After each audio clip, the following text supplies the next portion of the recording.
Selectmen offices and the Charlton Selectmen offices, and we thank you for being here, for everybody. We're going to call the meeting to order, and we'll start with the Pledge of Allegiance. I pledge allegiance to the flag of the United States of America and to the republic for which it stands, one nation, under God, indivisible, with liberty and justice for all.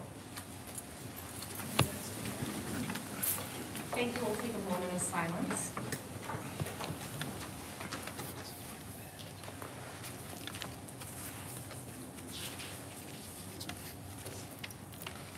Okay, thank you very much. Before we go into our new business, what we'll do is just do some introductions. We'll go around the table. I'm Kathy Carmignani, and I'm the chair of the school committee, and thank you so much for being here. I really appreciate it. I'm Jamie Terry. I'm the vice chair of the school committee, and I also appreciate it. I'm Brian Ackerman. I'm the assistant superintendent for teaching and learning, and thank you all for being here. My name's Kelly Zella. I am one of the newer school committee members for Charlton. Always appreciate your time, so thank you. I'm Jamie DeLobo. I'm also newly elected Charlton resident to the committee, and we appreciate your time. I'm Kamasi. I'm on the Charlton Finance Committee.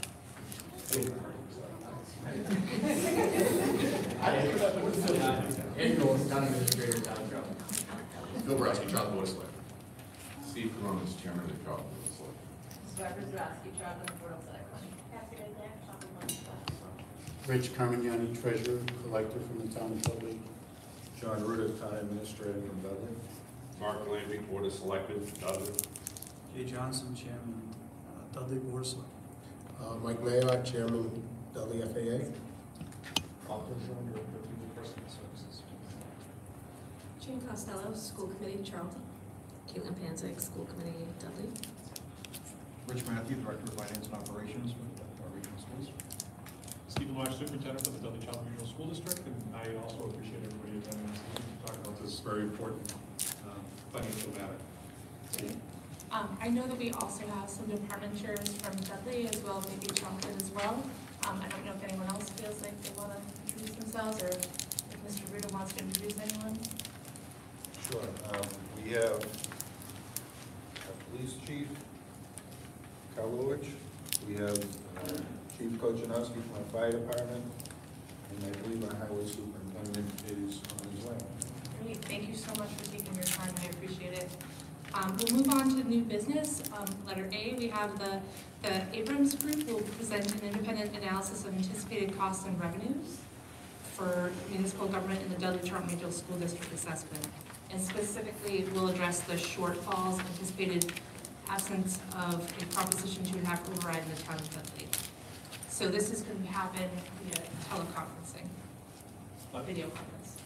So, Madam Chair, I just want to go over a couple of ground rules for the presentation because of the video conference. I am going to ask Mr. Abrams, the Abrams Group, to unmute and prepare for the presentation. But will be a little bit of a complex process, so I just want to make sure that we go over this. There will be a time for Q&A. We're hoping to do that at the very end of the presentation. The way that we would like to handle that is to have the question asked. Mr. Matthew, who has a direct mic for the so we don't get a lot of feedback, we'll repeat the question for the Abrams Group, and then we'll let the Abrams Group try to respond to the question. There may be a 1 second or 1 minute lag in between all of that, just for timing purposes, but that is the way we want to try to handle the Q&A at the end of the presentation from the Abrams Group. Everybody, we do have microphones for everybody. At times, even though Mr. Earl works magic with our system here, if you do have a question, you may want to turn the mic and direct your question into a microphone at least. He will try to capture where the microphones are, but it would be helpful to direct into a microphone for the questions as well. This meeting is being recorded, but it's also being streamed live on our website. I have it up on one of my devices here, so it is working at this point in time for the communities to see. So it is live. I know that Ms. Gage is from the town of Dudley and is here as well. I believe it will be on the Dudley Access channel after this meeting. Now, is it live now? It's live on YouTube. It's live on YouTube, even better. So it's live on YouTube at the same time. So these recordings, because the expectation isn't that everyone will walk away with a complete and clear understanding of Chapter 70 funding, so you do have the ability to go back and watch the videos to understand it a little bit more. So that is going on right now for housekeeping purposes. So now we're going to try to bring in Mr. Abrams' group to have his presentation. Then I will do a presentation of the an overview of the FY24 for the school district. And then the boards can, again, Q&A for all of this, and the boards can do as they choose, and there'll be a small recess somewhere in there for the boards after that. Okay? Kathy, I had to bring that up through you. Can we ask Mark that I know there's a lot of new people in the room, in the audience, or even watching TV. For some of the acronyms, can you make sure that they're spelled out for the folks at home to make sure? Sure. Rich, can you do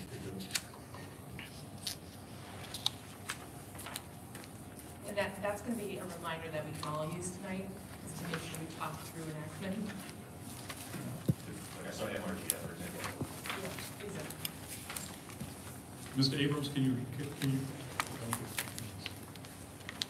Mark, can you hear us?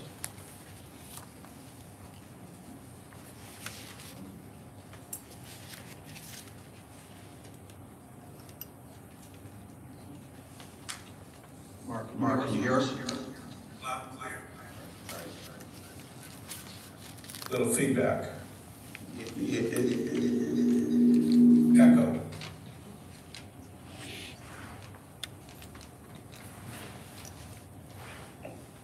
All right. Whoever's on speaker should all hear. That's you.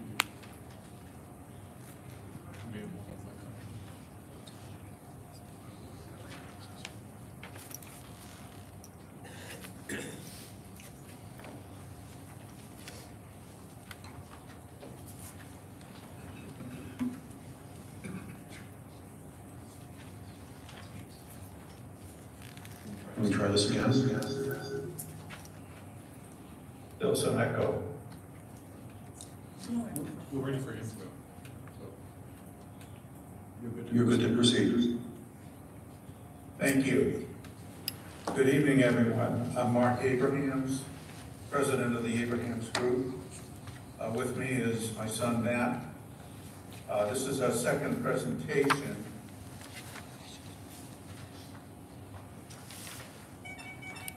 Rich, is the PowerPoint up?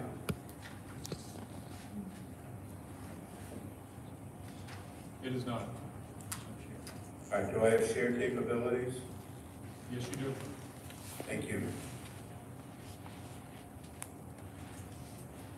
Mark, it was also requested for some of the use of acronyms, if you could clarify what the acronym represents, if it's utilized a couple of times. That was asked before you begin your presentation as well. I'll do my best. Thank you. Thank you. So this is our second presentation of Dudley, Charlton, and the Dudley Charlton Regional School District summary of regional finances. We made our first presentation December 12th.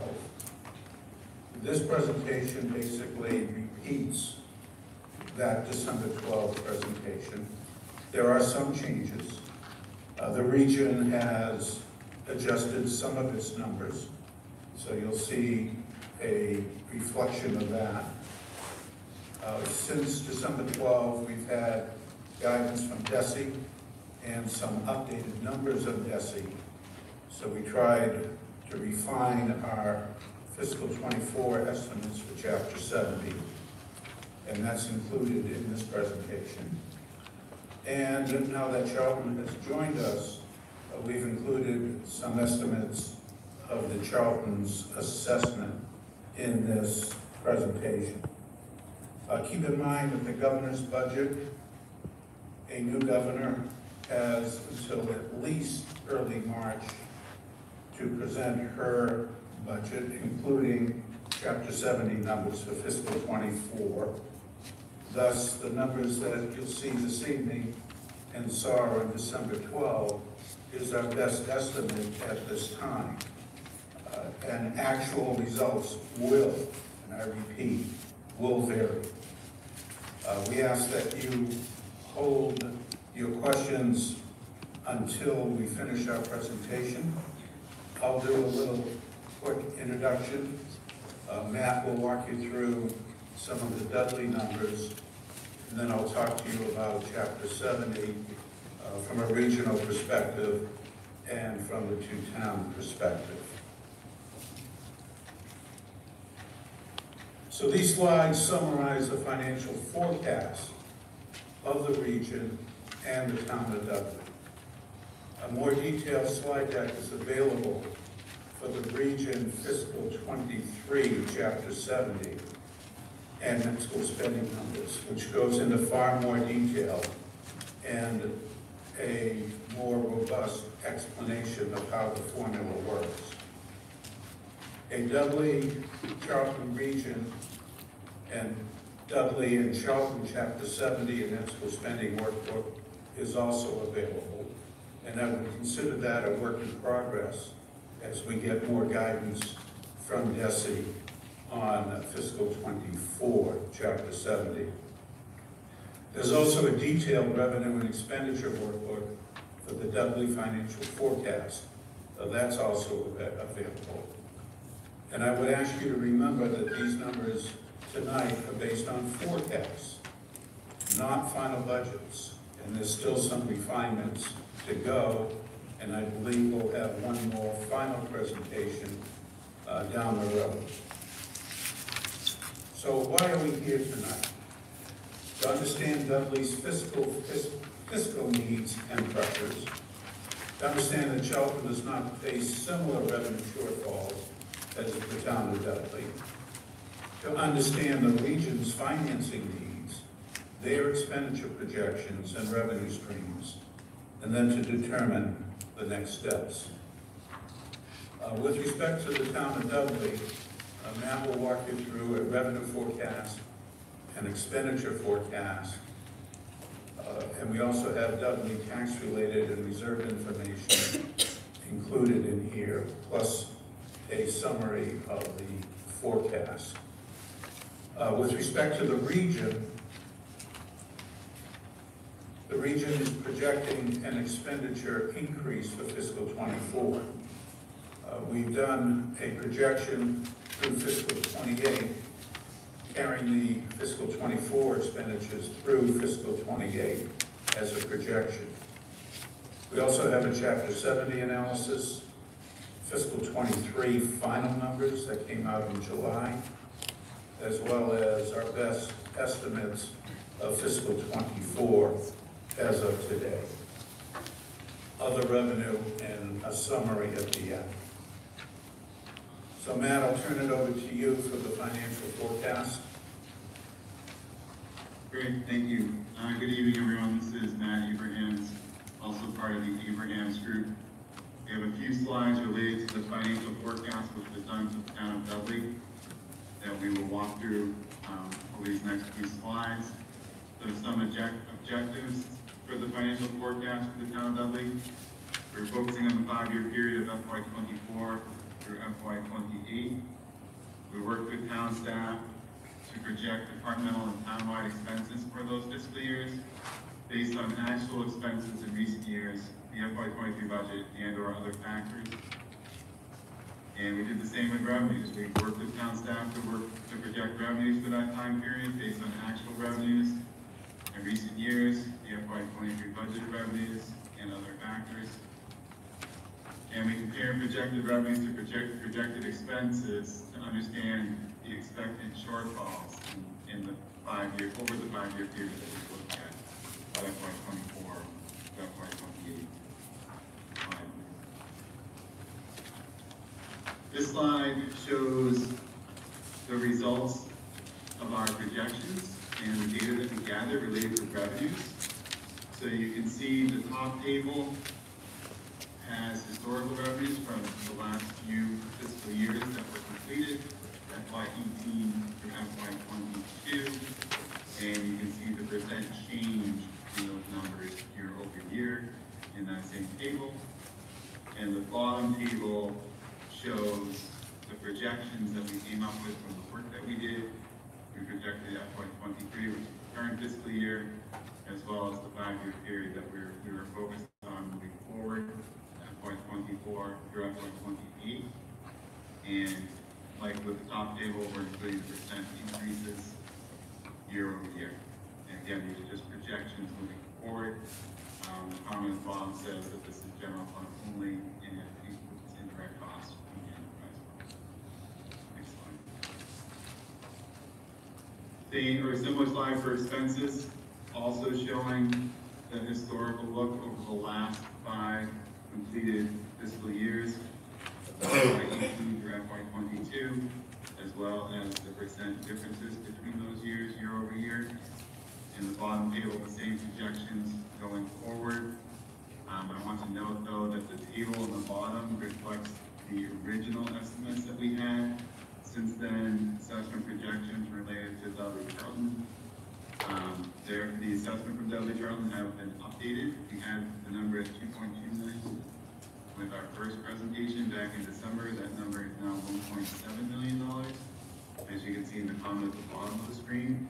However, the FY24 number in that table is not updated.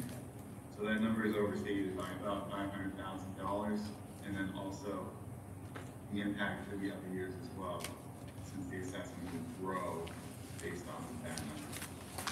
So basically, you can subtract anywhere between $450,000 and $500,000 each of those numbers if the updated numbers. That also means that the percent difference for FY24 is not 18.6 that we saw it, but 18%. So when we think about FY24, what are some of the reasons for the expense increase? We did see a big jump, as you probably noticed in the prior slide. So here are some of the reasons. We already mentioned the Dudley Charlton assessment, $1.7 million. That's the increase over the current fiscal year of FY23. Again, just projections at this point. New positions accounts for about $300,000. And you can see the list of new positions that we've included there: assistant town administrator, HR, social worker in the police department, 2 firefighters, a health agent, as well as a building inspector, not for FY24, but for FY25. County retirement went up 12%, so we are projected going up 12%, that's about $130,000. Group insurance, we are projected going up 7%. We also added in the impact of the new hires that were mentioned, and that all equals about a $200,000 increase, FY24 over FY23. Debt up 500,000, OPEB up 40,000, and municipal expenses 300,000. Some of the expenses that are included in the municipal expenses grouping are the cap, landfill, energy, radio, as well as other expenses. And there are also other increases related to compensation. So this slide is the summary slide where it pulls together the data that was presented on the slides just prior. Again, the 5 recently completed fiscal years, comparing the revenues and expenses from those years to one another. So you can see the bottom line at the bottom of that table, as well as the same comparison but going forward for the fiscal years that we work to project. 23 the current fiscal year, 24 to 28 are the periods that we're looking at moving forward. And just keep in mind, as I said earlier, with the expense line, those numbers are overstated because of the reduction in the Dudley Charlton assessment from our last presentation. So again, about 450,000 to 500,000. Those numbers will be reduced by about 450,000 to 500,000. With respect to the region, you're going to see on these slides a lot of numbers. Keep in mind the acronyms and try not to abbreviate those. This slide gives you a visual presentation of the Dudley Charlton trends since the inception of ed reform, which is on the far left, fiscal 93. The red is Chapter 78, and you'll see that Chapter 78 grew at a higher rate to get everyone at foundation, and then it kind of leveled off. And for the region, we've been a minimum aid community for a number of years. Essentially, you're receiving around $30 per pupil for each of your foundation enrollment students. The diagonal blue represents your foundation budget, which is a state target of expenditures to be funded by Chapter 70 in the red, and local contributions, which is in the white here. This dotted line is the required net school spending, an amount set by the state for every district to fund based on their ability to pay, based on their wealth factors. And the solid line is your actual net school spending.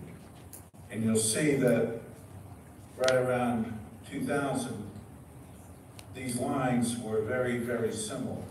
The foundation budget line, the requirement line, and the actual net school spending line, very similar.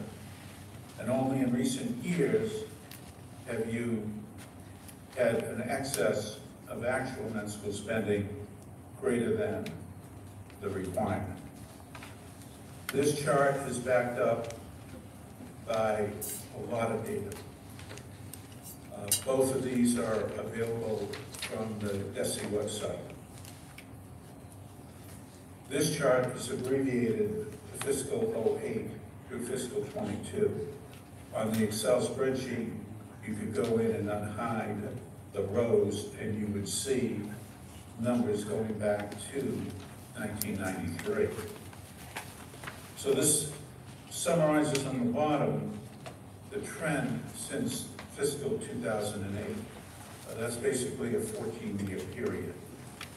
Foundation enrollment, that's your students that live in Charlton and Dudley that attend a public school.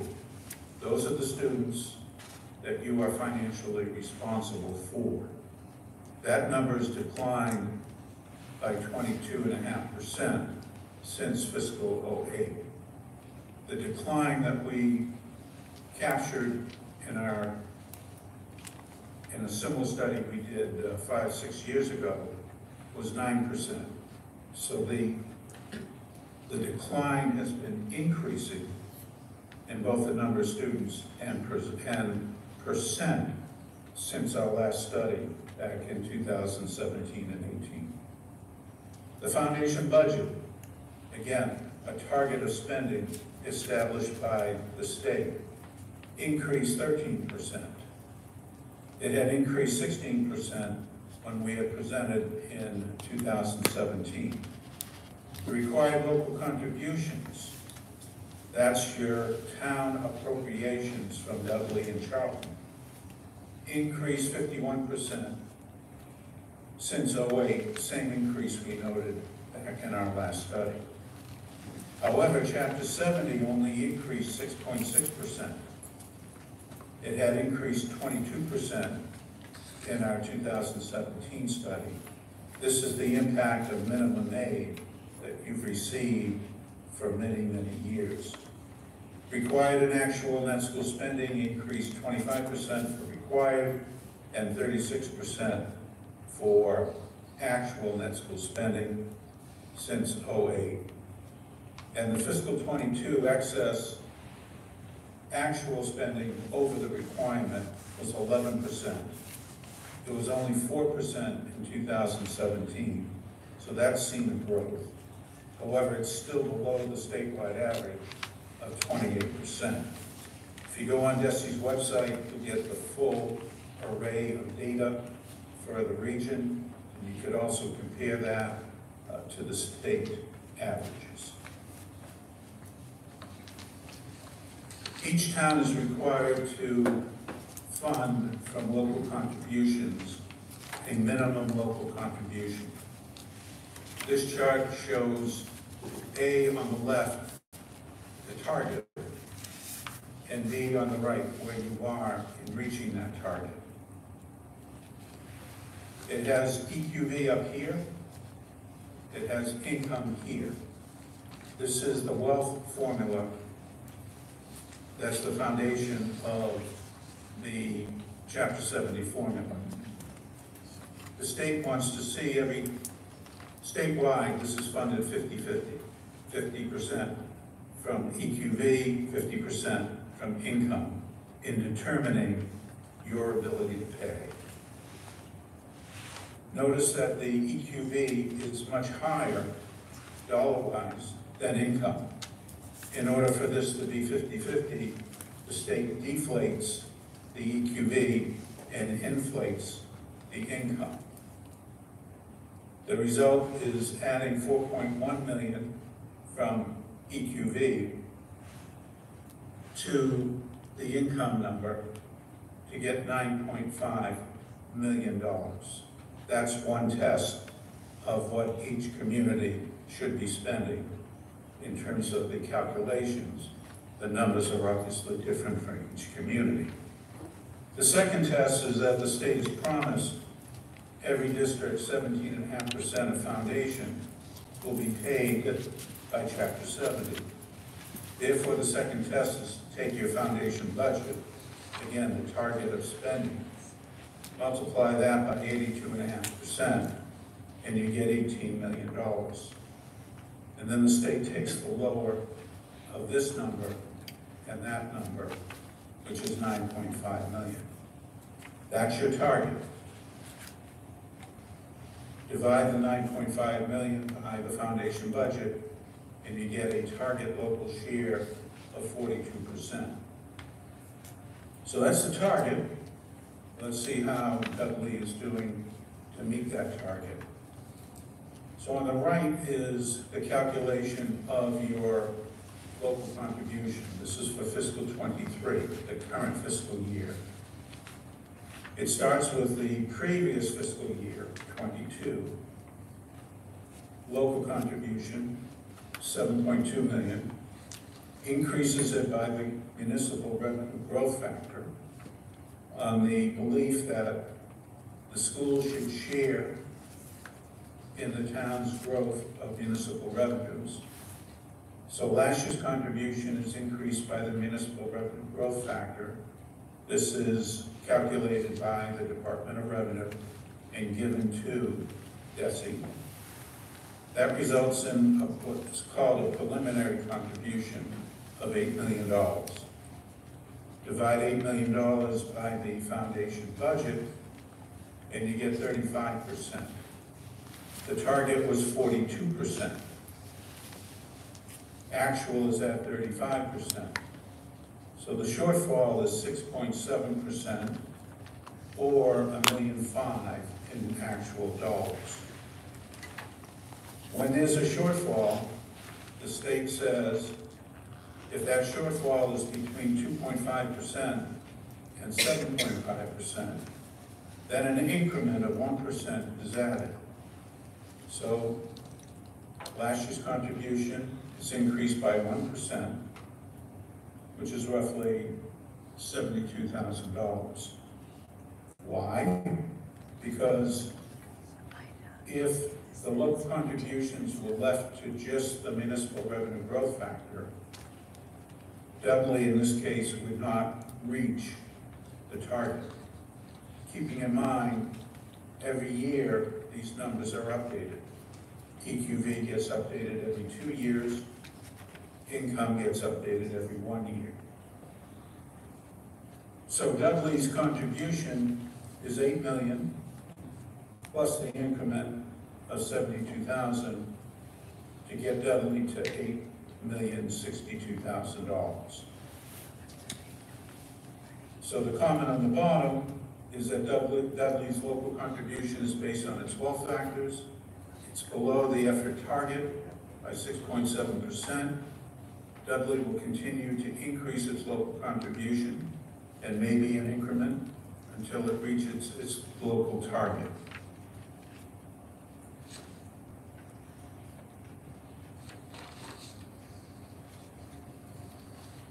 Charlton's calculation is identical. The numbers are different. On the left, EQV deflated, $6,500,000. Income inflated, 8.2. 6.5 plus 8.2 gets you to 14.7. The 82.5 test gives a higher number. So Charlton's contribution target is 14.7. Divide that by the foundation budget, and you get 56%. Where is Charlton? Last year, 13 million. A lower growth factor than Dudley brings Charlton to 13.7, which is 52%. The target was 56%. The delta is 3.87, which falls in the 2.5 and 7 range. So Charlton gets an increment. Add the preliminary to the increment, Charlton's contribution townwide is 13 million plus. And the note on the bottom is very similar to Dudley. The two towns are almost identical in that. Each town is based on the wealth factors. Charlton's contribution is below the effort. And like Dudley, will continue to increase its local contribution by the growth factor, and maybe an increment until it reaches the local target. So both towns are very similar in that respect. Now I recognize that going forward, Charlton had, I believe, around $2 million new growth figure, and I'll comment on that when we get to fiscal 24. So how is Chapter 70 computed for the district, for the region? Chapter 70 comes into the region to the two towns. It starts with last year's base A, fiscal 22 base A of 24 million.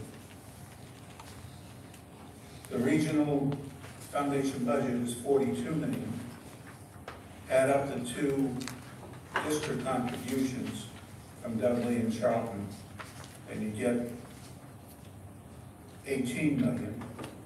So subtract the local contributions from the foundation budget, and you get foundation aid of 23,277,000.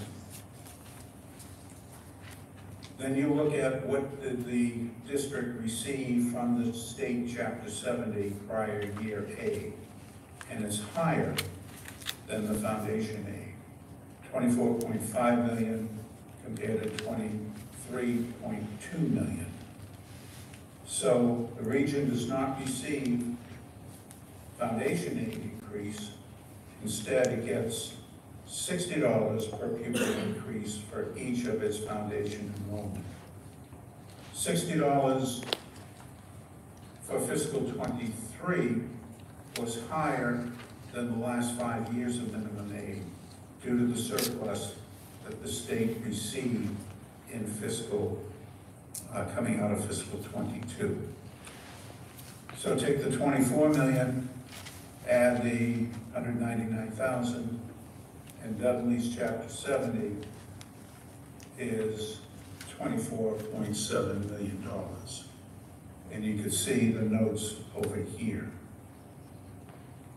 The takeaway here is that Dudley Charlton as a region is a minimum aid district, and it has to close this gap, 24.5 million compared to 23.2 million, in order to start seeing foundation aid and get out of being a minimum aid district and start seeing more support from Chapter 70. Now, this delta is 1.3 million in fiscal 23. When we did the study 5 years ago, that delta was 2.6 million. So you're closing that excess of base aid over foundation aid gap by 50% over the last 5 years.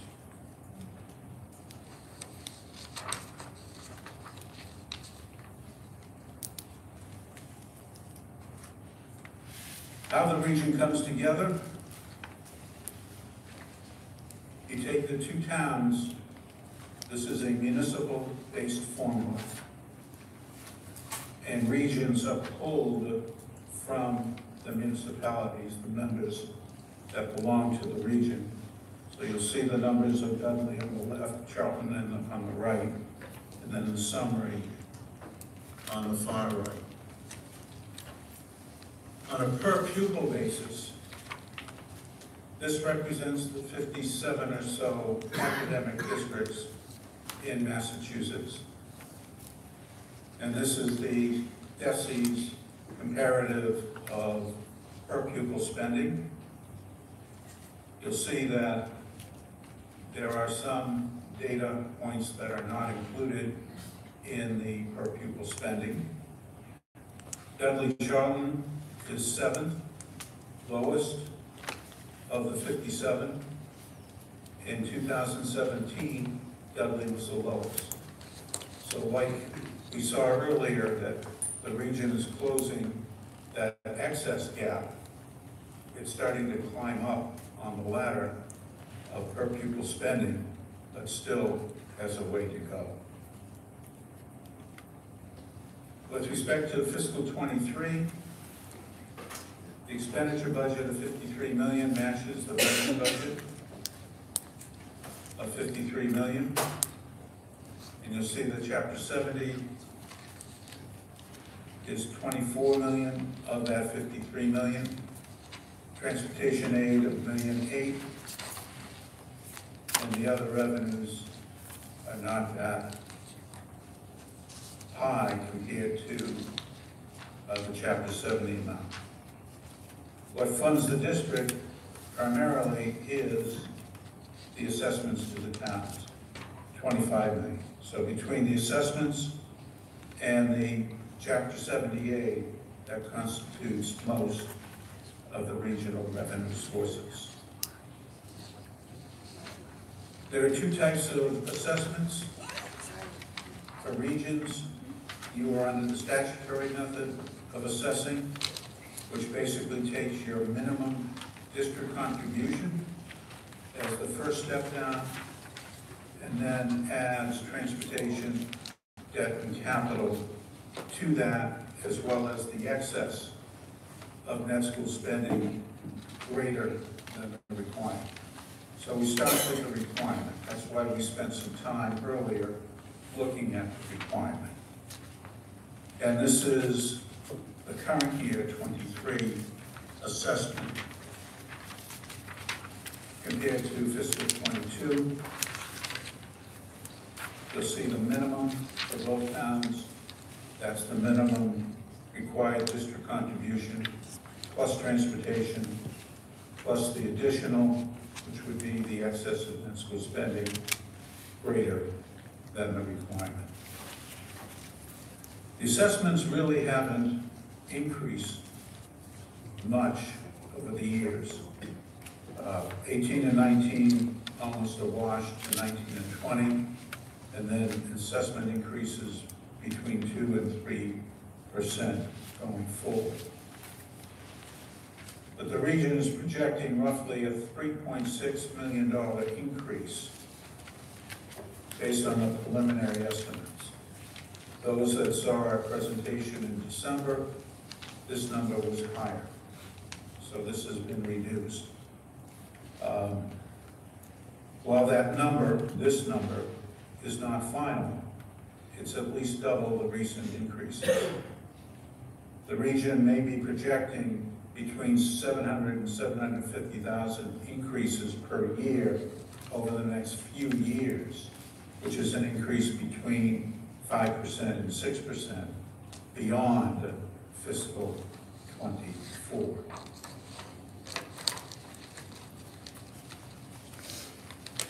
So from a revenue projection point of view, the region will continue to be a minimum aid district until the foundation aid is greater than its base aid.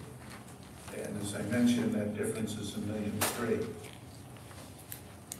While that difference has been reduced since 2017, the region can expect a minimum aid estimate of $30 per pupil, and we'll see if there's a surplus that will raise that back to $60 per pupil. but roughly 100,000 a year. And other regional revenues are projected to be flat. The region believes the high watermark for the district budget increase for '24 is 3.6 million, and then followed by annual increases of 3 to 4%. That could potentially, and I repeat, these are not final numbers, potentially be an assessment to Dudley of 1.6, 1.7 million, and $1.92 million to Charlton. In addition, the district is projecting between 700 and 750,000 annual increases to Dudley beyond fiscal '24. And I repeat again, these are estimates. So where is the region heading with respect to chapter 70? We walked you through fiscal '23. The challenge is fiscal '24. DESI provided some guidance over the last 3 to 4 weeks after the December 12th presentation as to how regions could project and districts could project their chapter 70 for fiscal '24. Not all the numbers are known. So for example, the municipal revenue growth factor for Dudley and Charlton, we don't know what that number is going to be for fiscal '24. And as I mentioned, Charlton had a $2 million growth factor for fiscal '24. So that's going to increase Charlton's municipal revenue growth factor, but we don't know how much at this point in time. So we froze several variables in the formula. We froze the growth factor. Originally, we froze the EQV and the income. We froze the, what is called foundation shares of how a townwide contribution is allocated between the regions to which it belongs. And the conclusion is that Dudley and Charlton, being below its local effort, will continue to increase its local contribution by the growth factor and maybe an increment of 1% and 2% until it reaches the local target. So what you'll see here is Charlton on the top, its contribution increased by the growth factor to get to the preliminary, and then the increment of 1%, giving you the required local contribution townwide, and then the allocation based on foundation shares to the regions that Charlton belongs. Same with Dudley. And then this number carries forward to the next fiscal year, et cetera, et cetera. What we don't know is what the growth factors are going to be. The growth factor for Charlton has to include the $2 million growth factors from the assessors, but these increases are averaged to a 3-year average. So it takes the spike out of having a significant growth in local growth in any one particular year, and it smooths that out. So will Charlton have a 1% increment in fiscal '24 or a 2% increment in fiscal '24? We don't know that, but it should be at least 1%. Same with Dudley. Dudley should be at least 1% going forward. So this is to help you plan down the road with respect to what your townwide contribution is, and then the share of that to Dudley Charlton region. There's far more detail in the bigger slide deck that is available. So summarizing the region, the high water mark for budget increase, 3.6 million, followed by annual increases 3 to 4%. These are estimates. Per pupil spending, 7th lowest among academic districts, roughly 57 academic districts. It was the lowest in 2017. The region's actual net school spending over the requirement is $12 million, 12%. The statewide average, 28%. Since its base aid increase exceeds its foundation aid, the region's Chapter 70 will only increase by $100,000 annually over this period. Other revenues are projected to be flat. The region is funded mostly by assessments, thus the funding burden will be financed through assessments. And that could potentially be a $1.6, $1.7 million assessment to Dudley. So where does Dudley stand to finance this? The tax rate for 22 is $11.70. It's the same for both residential and commercial properties. Dudley's tax rate is relatively small in comparison to similar communities. You can see that on the right side of the table. And you can see the last 5 or 6 years of Dudley's tax rate. The Board of Selectmen voted on the recommendation of the assessors to leave the tax rate at single and set it at $10.16 per thousand for fiscal 23.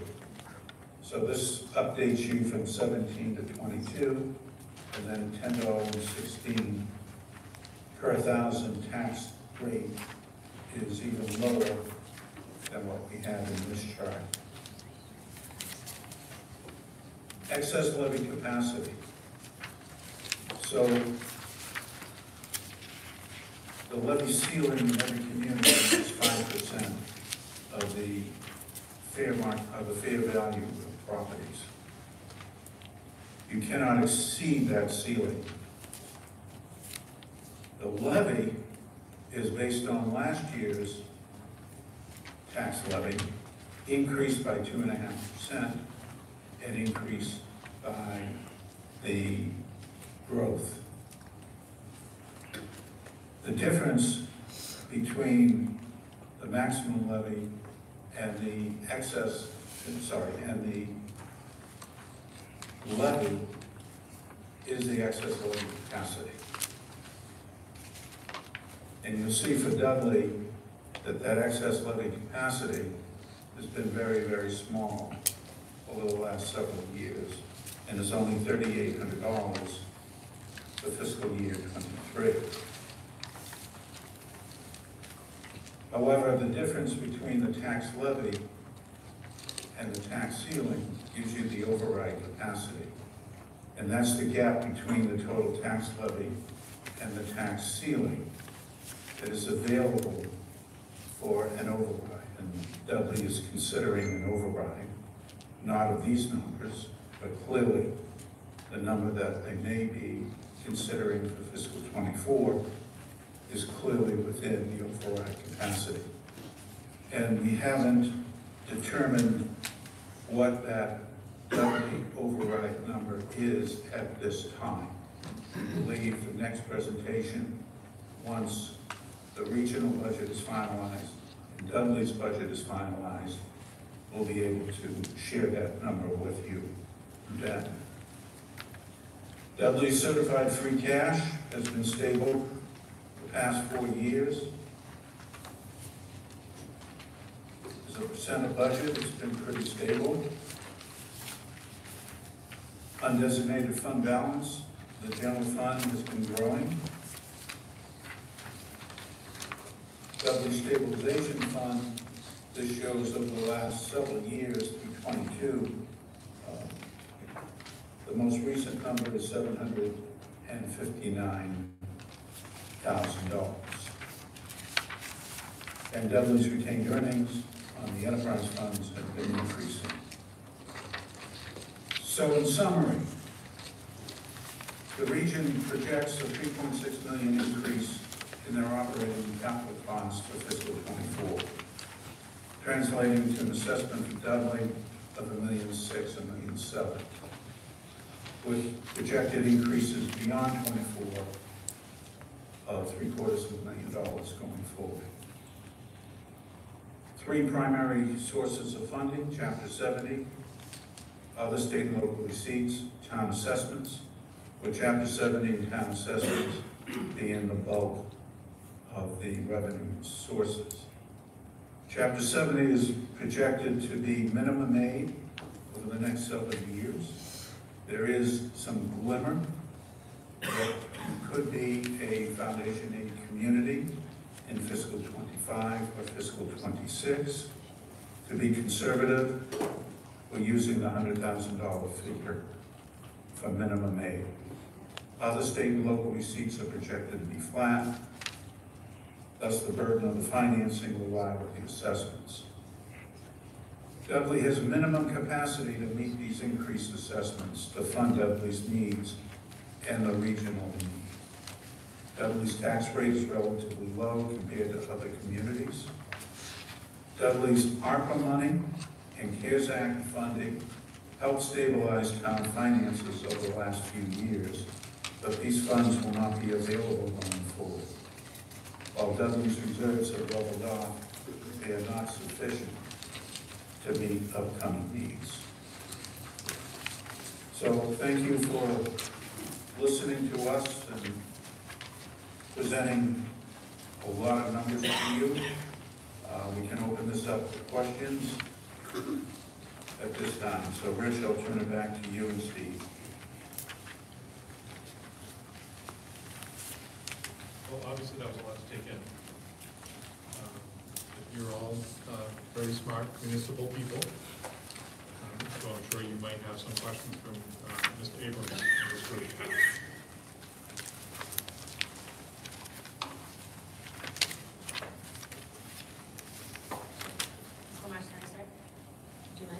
So, again, remember the model's going to be ask the question, Rich is going to try to repeat it so that. Okay. Okay. Through the chair. I just wanted to clarify, one of the things that was said a couple of different points during the presentation was that our region is the 7th lowest, I'm trying to get to what page it was on, 7th lowest in the state, and I actually think it's the 9th. I know it's not a large difference, but I do think it's the 9th, and I think that it may be stated two separate ways in the presentation, so I just wanted to clarify for anybody listening at home that may not have the paperwork in front of them. I think we're actually the 9th lowest per pupil expenditure. That's shown on slide 17, and then it was shown again thereafter. In between, if I could, all these documents are available on our website behind the school committee agenda, so if you don't have them in hand, we can click on them because I know some of the numbers are small, but all those documents are available on our website behind the school committee agenda. Yeah. Thank you. And the other corrected area is slide 25. So it says 7 there. Thank you. Are we going to pose that as a question for Mr. Abrams? Because give me or anything you just said. I just wanted the public and the recordings to know that there was a really big difference. Okay. Questions for the Abrams group? So one question would be with the projected increase to both Dudley and Charlton, would that take the school district out of the minimum aid category, or is it just keeping up with every other district? I think he said at that case, it was 5 years. Maybe I heard. Mark, the question was, with the increases to Dudley Charlton assessments, will that have any impact on our Chapter 70 funding going forward?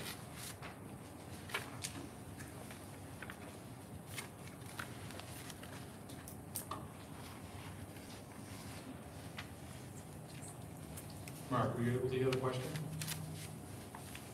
No. It's not.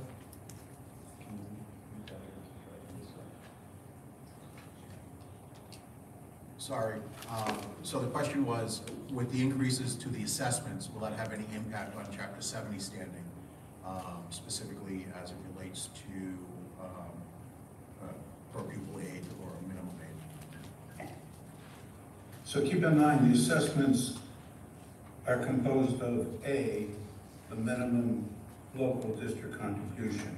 We saw those numbers. That's the first step. The second would be transportation assessment.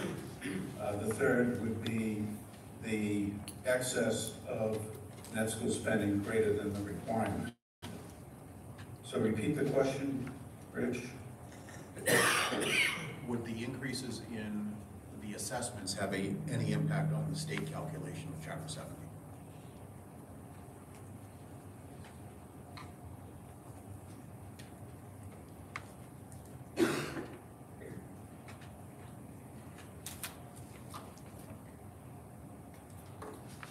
Mark, can you hear me?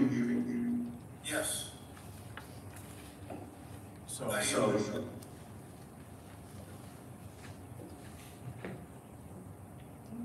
Requirement. Districts come up with their local contribution. It's matched by the Chapter 70A distribution, and that gives you the actual net school spending, which the state then compares that to the requirement. And that's what we came up with, the 12% excess in fiscal '22 as budgeted. Did you hear me, Rich? Yes, we did. I think, through the chair, I think what Andrew was asking is, by making an additional investment in the override or the additional investment in the local assessment, will that put each town in a position where they're now eligible to receive more Chapter 78, the carrot and stick approach? Like a Superman. Yeah, John. So Mark, the question comes down to is if the towns contribute more, does that affect Chapter 70? Meaning, does the state match the increase that the towns put in? No, if the towns contribute more, it increases the actual net school spending of the region.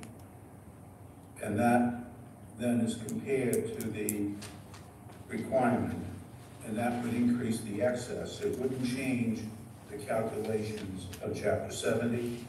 You wouldn't get a match for Chapter 70 if you contribute more than the requirement. And then, through the chair, what's the benefit of trying to get out of the minimum, Chapter 70 minimum requirement? I heard that. The benefit is becoming a foundation aid community. The benefit is receiving Chapter 70 aid that would be greater than $30 or $60 per pupil. How do we get there? So as long as we meet that local contributions, that we can expect that 100,000 annually to go over or below? Rich, can you repeat that? If our contribution will at least meet, right, the requirement of that aid-based, then would that $100,000 increase or no? The way the $100,000 would increase is getting a greater foundation budget. That's the starting point. The foundation budget is driven primarily by enrollment and inflation. The inflation factors have been very high the last few years. You're also benefiting from the Student Opportunities Act, which over the last 2 years has given you more higher foundation rates in the state's Chapter 70 formula. This translates into a higher foundation budget. Keep in mind that your enrollment has been declining, but your foundation budget has been increasing. Why? A, inflation, B, the Student Opportunities Act foundation rates. It would be nice if the enrollment could turn around and increase. Then you would see higher foundation budgets. What does that do? You subtract your local contribution from the foundation budget to derive Chapter 78. If the foundation budget grows, then Chapter 70 has to grow. Clearer? Yes. I think the question that a lot of people are thinking about who may not be quant geeks, like a lot of us are, is let's just say hypothetically that we can fund that 3.7 million. Outside of benefits to the school district, to the students, get that. What does that translate to for additional state aid? I think that's what most people are trying to get at with these questions, that if we fully funded your 3.7 ask, which I can't promise, outside of just overall benefit to the budget, what does that mean for additional state aid to give us even more incremental to help the district? I think that's what a lot of people either at home or in the audience are thinking. So it's independent of the Chapter 78 calculation. The foundation budget is embedded in the Chapter 70 legislation. It has many formulas. I would call that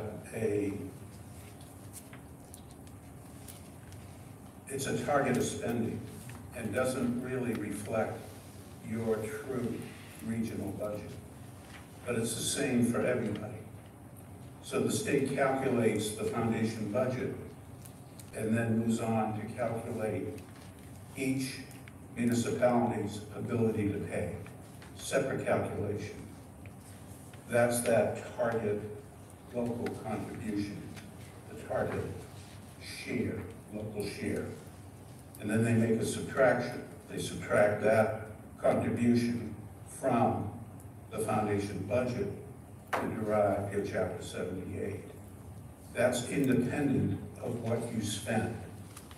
What you spend gets to actual net school spending, which the state then compares to the required net school spending.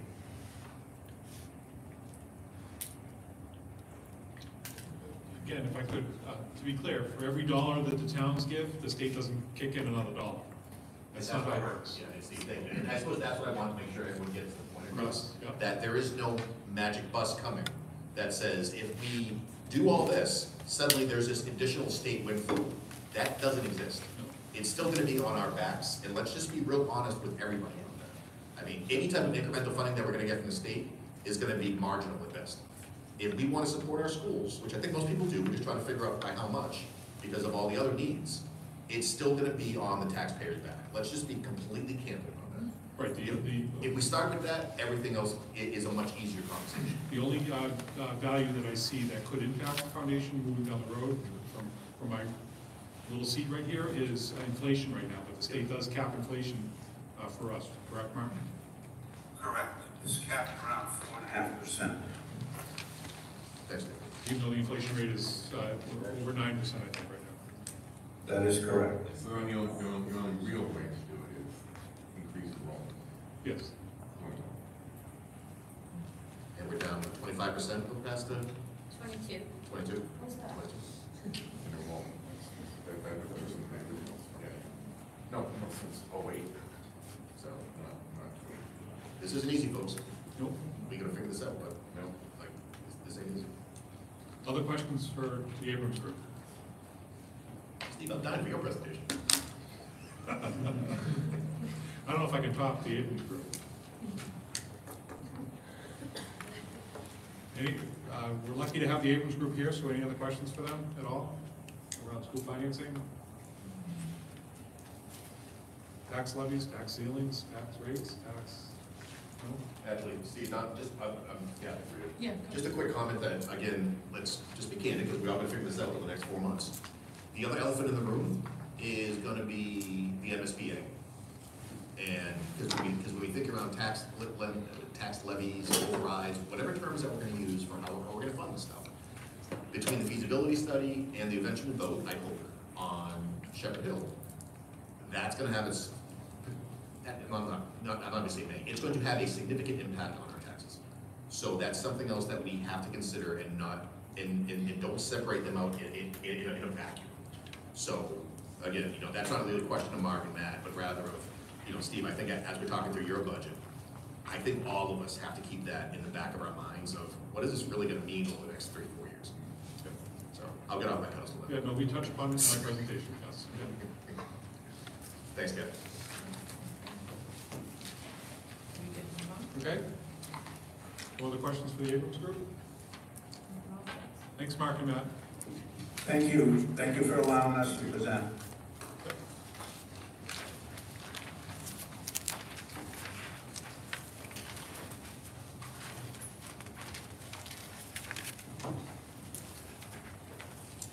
Give you a minute to set up, and then we'll move over to the presentation of the Dudley Charlton Regional School District Fiscal Year 24 Budget Overview.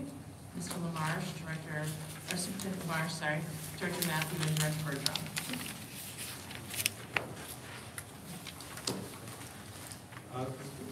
Thank you, Madam Chair. Yes, sorry. No, I just want to I appreciate the opportunity to present a budget, FY24 budget overview. This has been a tremendous amount of work to try to get to this point. This has been looming for a while.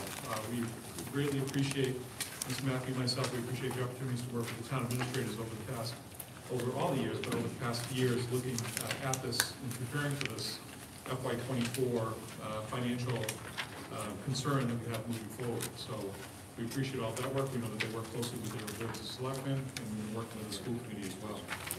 So this evening's presentation, we're going to touch upon a couple of things. We're going to talk about relevant information with this overview, what is actually impacting this FY24 and what we're bringing forward. Then FY24 budget overview, and then we're going to touch upon the override of Dudley. And we have working with Andrew, we know there's a huge impact on Charlton too. So when we use the word Dudley, we have Charlton right next to it. It's not absent from our understanding and preparation. So I want to be clear about that. So you see the slides, you see the ladder. It's either a choice of going down the ladder or up the ladder. That's kind of how it's being presented this evening, because we are going to present FY24, but we're going to talk about if the override doesn't come to fruition, what that looks like. Obviously, it's not something any of us want to talk about. There is nobody who's happy about it. There's nobody who's interested in the reductions that will have to come forward if the override does not pass moving forward. So our budget process is, what I've been calling since the day I came here is 365. There's no budget season. We talk about a budget season. Actual budget is 365 days a year. It happens from today, it'll happen tomorrow. We'll still work on this tomorrow. This is not an end product. This will be, once the budget is approved on an annual basis, with or without the override, we have to keep working on it. Things emerge throughout the year. So it is a 365 process from my perspective as a superintendent for the Dudley Charlton School District. We do have a budget and finance subcommittee that works on this stuff as well throughout the entire year. So this is just a 365 process. I wish we could just capture the season and just start it in November and just not think about it after town meeting in May. It's not that easy or simple when you're running a school district. We talk about continuous improvement. It was our responsibility to continuously improve our district at the same time, no matter what we have for finances. That has to be our goal. We can't stop looking at trying to be better as a district or improving what we do with innovation and supporting our staff to take risks and try to do the best they can for the students of Dudley Charlton Regional School District. We continue to do that. On an annual basis, we need to look at the risks and assessments that are always out there. And we'll share a couple of risks and assessments that we're identifying right now, but there are always more. But we will identify some of those. We'll talk briefly about the 3 C's. That's part of our 365 process. We look at the 3 C's on a continuous basis, and I'm going to give a couple of examples of how we utilize those 3 C's. And then we're going to touch upon capital improvements. We are extremely thankful for the community to support the replacement of the roofs of our 2 middle school. We've had a season of rain. We've certainly seen the season of rain inside of our buildings at both Dudley Middle and Charlton Middle School. That project is on pace to be done this summer. It's going extremely well and on time. Watch any of our meetings, Mr. Matthew certainly reports on that, but things are really going well with those 2 projects. We really appreciate the support for those, and that will make a huge difference for the 2 schools, for the 2 buildings. We're at this point, and it's not unusual for you as a board of selectmen or town meeting. This is typically in a town meeting booklet.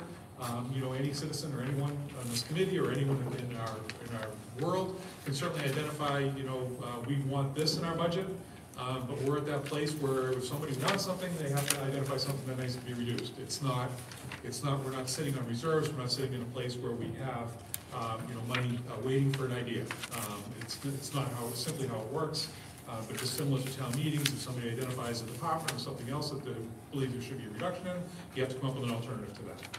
And so we're at that point as well with the work that we're doing here. So now we're going to cover some of the relevant information that I think is extremely important for you to understand with our overview. And the first one is, and you've heard this already through the Abrams Group, is that we are, what's our assumptions and what are our risks? The first assumption is that we're going to be minimum Chapter 70 for next year. You did hear a glimmer of hope. We are hanging on that more than you. That in FY25 and FY26, there could be an increase in foundation. Again, I think the one factor, yes, if we invest in our education, enrollment could increase. We'll be stable for a couple of years, give or take a few students. But if the inflation factor gets changed a little bit, maybe there's an increase in Chapter 70 in FY25 and 26. I don't want to overemphasize that. Just know that I'm obviously paying very close attention to that with Mr. Matthew. We are predicting that excess and deficiency, which keep in mind that a regional school district can have excess and deficiency up to 5% of their budget. Dudley Charlton has never, ever reached 5% of their budget in ED, ever. But we've tried to manage that in such a way that it offsets the next fiscal year. We are confident that, well, we are relatively confident, we're confident that it will be stable for FY24. If there is a failed override, I'm going to be clear, AED is not going to be available in FY25. It's just not. We're going to have to use it for the failed override. But for FY24, we still believe it's in play to offset our operating budget. So that's an assumption at this point in time. If you've watched our meetings, we talked about big yellow bus transportation. We put that out, school committee had taken the extraordinary step of putting that out for a rebid. The bid gets opened on Tuesday of next week. We hope it lowers it's never going to lower the total cost of a 3 to 5 year transportation contract, but we hope it lowers the FY24 cost to us to help bring us down to a more palatable, never palatable, but a more appropriate request for FY24. School choice and charter assessments, we did, I believe, had an increase of $100,000 last year, and so we hope that that's stable going into this year. We hope that was a high watermark for us, but that's an assumption at this point in time. And then we also hope that state reimbursements remain stable for the following year. That includes transportation reimbursement, circuit breaker reimbursement, Medicaid, and McKinney-Vento. We hope that those stay stable for the next year to help us, again, offset our operating costs. Please keep in mind that we do have a new governor, so there will be a slight delay in those numbers, which is why we're not able to completely scrutinize our numbers and finalize them to a degree. And the one example I'll give you that will be Mr. Matthew will talk about next week at the school committee meeting is we were already receiving word that the state-approved free lunch for this school year may be ending March 2nd of this year. March 2nd. So with shifts in the sand like that, there's changes for us fiscally as well. We hope that that's more stable. We need our legislators to really support an additional set of money for that. I don't think it was in the governor's additional expenditure requests. I'm not saying it exactly the way it's read. The supplemental budget that she put forward, it wasn't in that. The governor's pushing it on to the legislators to pass, but right now we received word and information that our free lunch for all students could be ending March 2nd, 2023. Just to give you how again, the shifting in the stands. And ESSER is stable for FY24. So that's what we know. We know it's not there in FY25, but it's stable, and our spending plan is stable for FY24 at this point in time. So one of the things that I know I've talked about, especially at FinCom and other boards of selectmen, is the needs of our students continue to increase. I have to be clear, through our pandemic experience, those needs have compounded and have increased exponentially. And I'm going to ask Director Bergeron, who is Director of Pupil Personnel Services, to comment on it. This is his slide of information that I would respectfully ask him to share with you. Thank you, Superintendent Marsh. So as the short paragraph at the bottom of the slide kind of outlines, coming out of interrupted learning, students who haven't had access to the supports they typically would through the school system. In addition, we have students who are able to access the supports in the medical field inside the school system, or early intervention, which serves students from birth to age 3 in the state of Massachusetts. The result of that is a drastic increase in need we've seen in our student population here in DCRSD over the years. The graph on the top right outlines IEPs, it's an acronym. It stands for Individualized Education Plans. Those are plans that outline... Excuse me, sorry. Steve, do you mind putting the mic towards us, please? That would be great, thank you. That's really close. Individualized education plans are documents that outline the supports that students who have disabilities require to make educational progress in school. So we can see there's over 100 or about 100 increase in IEPs over the past 3 years. The number that is at that on the far right there of 649 is now closer to 660. Just this year alone, we've had over 160 initial requests for evaluations for students. Those requests come when students are struggling to make progress in school for a variety of reasons. So either parents or school staff refer those students for evaluations to see if they're eligible for special education supports. Our out-of-district budget, when we do not have the services that students require to make educational progress here in DCRSD, they are required to pay tuitions. They attend schools elsewhere, out-of-district tuitions. That has increased from $2.6 million to $3.2 million. I would also note that the state has decided that out-of-district tuitions are eligible for increase of up to 14% next year. We are used to increases in out-of-district tuitions of about 2% per year. That's been more typical. A 14% increase is unheard of. That is going to result in over a $400,000 increase to our budget, just in that one line item. We've also seen an increase in students that need hospitalizations for mental health concerns here in the district this year. Unfortunately, that number of 16 is no longer valid. Since I've made this slide, we're now closer to 20. We're only halfway through the school year. These are just some metrics to show the increase in student need that our staff are dealing with and working with students on a daily basis, and I hope everyone can kind of keep these increases in need in mind as we talk about budget. Thank you. Thank you, Director Bergeron. I apologize, when I put it to show, it only shows on that monitor over there, it doesn't show on the one behind us. So I'm going to leave it in non-slide mode.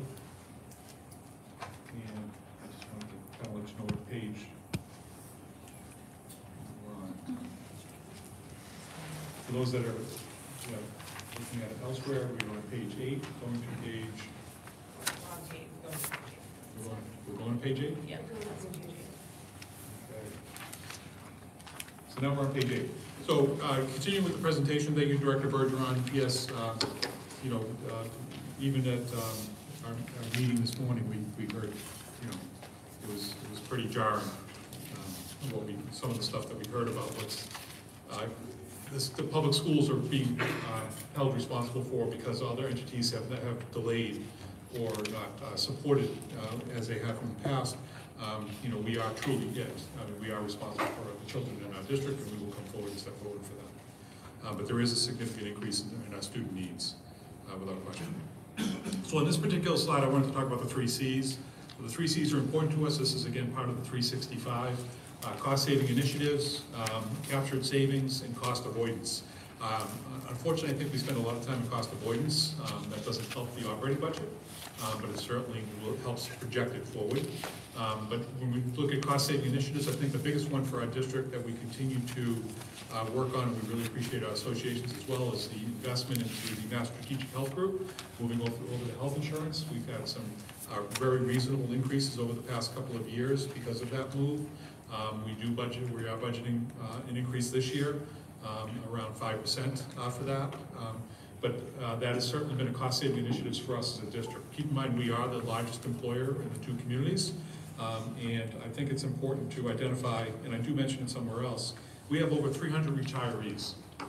I think what sometimes gets lost is, as a regional school district, we are like a municipality. We take care of everything for all of our employees over the years. So retirees, we're responsible for the health insurance of our retirees moving forward. Yes, we work with Medicaid, Medicare, we work with other agencies, but as far as a workflow, we are the people that are responsible for that. And those retiree numbers have, I want to say in 4 years, almost doubled, or at least 150 more than when I started here, as far as retirees and the work in our office, in our budget. So captured savings is somehow, how do we capture savings? And the example I'll give you this evening is, typically we go out to bid with like a consortium, we go out for supplies, we try to join that because usually there is a cost savings in the large number of entities that go out for that type of bid for something. So for example, this year, paper was extremely expensive this year when we went out for bid. The cost was very high in the bid, so we stepped back from the bid, and we actually, Mr. Matthew and his support staff went out and found a lower cost for the paper. We kind of captured savings with that, cost avoidance, but all of the above. We didn't just take what people were giving us. So I just want to give you that example. That work continues on a regular basis. Cost avoidance, I think that the best example for that is our over $400,000 in grants that Dr. Ackerman has brought in for high quality instructional materials. Over the years, the district has needed to invest in early literacy and literacy, high quality instructional materials at the elementary level. That's over a couple $100,000 for that on the state. The state supported us in that. That's cost avoidance. We didn't have to build that into the budget to try to make that work. And that's made a huge impact. And we did that during COVID. That process happened during COVID. We're seeing the results of that now, of that investment. But that's a form of cost avoidance. That's an expectation you have on us as a community, as boards of selectmen. I understand that, but I'm just trying to give you kind of what we go through and we look at expenditures within our particular office. Keep in mind, our presentation today is what we know as of January 25th, last week, that horrible storm that you were all probably caught in. Just kidding, it was a nice rain event. But what we know, nothing's really changed for us because we don't have state numbers for February 1st, so it's really what we know as of today. And I know you're in the same boat. I did want to touch upon ESSER. We're often asked, what are you doing with your ESSER funds? We've talked about this every budget we've had, every budget we've gone through. We talked about what our ESSER ESSER funding is supporting. And keep in mind that we are setting ourselves up for a funding cliff with this particular grant. Next year is the last year of this grant. So in our budget, we're trying to move a couple of things over, but we have to really plan for what do we need and how can we move more over if we need it in FY25. That's at the front of our load at this point in time. But what is it actually paying for now? It's paying for 6 full-time paraprofessionals, 3 school adjustment counselors, 1 school nurse, our 18 to 22 postgraduate program teacher, a special education coordinator. With the grant, you have to put in retirement as well. So MTRS is Mass Teachers Retirement System. You have to contribute retirement out of the federal grant. It's paying for an occupational therapist, .4 Director of Public School Facilities, which has really been a huge plus for us as a district and for you as a community. He is acting as our OPM for the roof projects. By doing that, he is he's paying for his salary over the next several years as acting as the OPM for the 2 roof projects for us as a district. And then there's a required commitment, a certain percentage that's for interrupted learning. We have that dedicated towards a reading specialist at Dudley Middle School. That is also our investment into Wilson Reading, which has again been instrumental in the progress of our students for literacy teach town curriculum for our ILC classrooms, and also registered behavior technicians to help our students in need. So it has been a huge plus for our district, as it has for you and your communities, but it ends at FY25, so we have to begin thinking about the transition of what this looks like moving forward. But I know I'm asked that question quite often about what is the ESSER money going towards? Yeah. It's probably not a surprise in this room that members of the Board of Selectmen get asked that same question of So these were one-time revenues. And if those transition over the operating budget, especially if I'm looking at that number right, and it's $1 million. If that gets brought over next year, that's gonna be a big conversation that. Without question. Yeah, and so that's why I would implore the school committee to really, partner with us, partner with the town, try to figure out what's absolutely needed versus what's not. Yes. Because we hear a lot, the school hasn't added any heads. Well, when I look at the ESSER funds, yes, you have. Yeah. So I just want to make sure our language is clear to both our respective towns. Right. Because then we get caught in the middle of how this works. And again, I have no problem with like what you're doing over here. That's absolutely fine. It's just a matter of, you're right, it's going to be potentially $1 million ad next year that we got to get out in front of. As it's designed today, yes, it's $1 million ad. Yeah, as of today. As of today, yes. I mean, obviously that can change. And without it in 2024, it would, the ask would be equivalent. Could, yeah, it could. It could be, but we would still do our fiduciary responsibility to really determine what we, I mean, it's hard to say any one of these should go, but we would have to do, we'd be responsible for the budget and bringing a balanced budget to you. So yeah, for FY25, we certainly have to take a closer look at these positions. It's not easy to say, these individuals, I want to say 90% of them are aware that they're in the grant. So, but it's our job to determine what the district needs and how to make that work. But it is here for FY24. Can I just, through the chair? So you're right with what you say, except the savings that we have by having the facilities director is $500,000 that we would have to come to the town and say it's additional to the roof needs if we needed to hire a project manager specific to that. So if we're gonna look at both sides, we gotta look at both sides. We gotta see that there's cost savings there of $500,000. That's a large cost savings that needs to go also recognized. Oh, you can see your value, right? Agreed. It's hard to say today. Yep, that one can go. This one can say that's not what this meeting's about. But that's very difficult given the needs of our students that we're talking about as well. I mean, I think that the difficulty is for all of us that we always think, much like in business, where we manage quarter to quarter. Here we manage year to year. But when we start talking about overrides for our friends in Dudley, we start thinking about additional growth for us over the next few years. We try to project out 2 to 3 years to say, all right, based upon what we think is coming up on capital, sometimes you have to make decisions now because it'll be much worse to make a decision later. And again, that's probably a conversation for another day, but anytime I'm forward looking, I'm really not trying to pick holes in things. Yep. It really is because the other day I talk a lot, I see the rest of the board selectmen around. So where are we gonna be in 2 years? And those are the types of questions I was at the forefront. So again, I thank you for your questions. And we certainly have talked about this funding cliff that's coming up, through our budget cycle this year.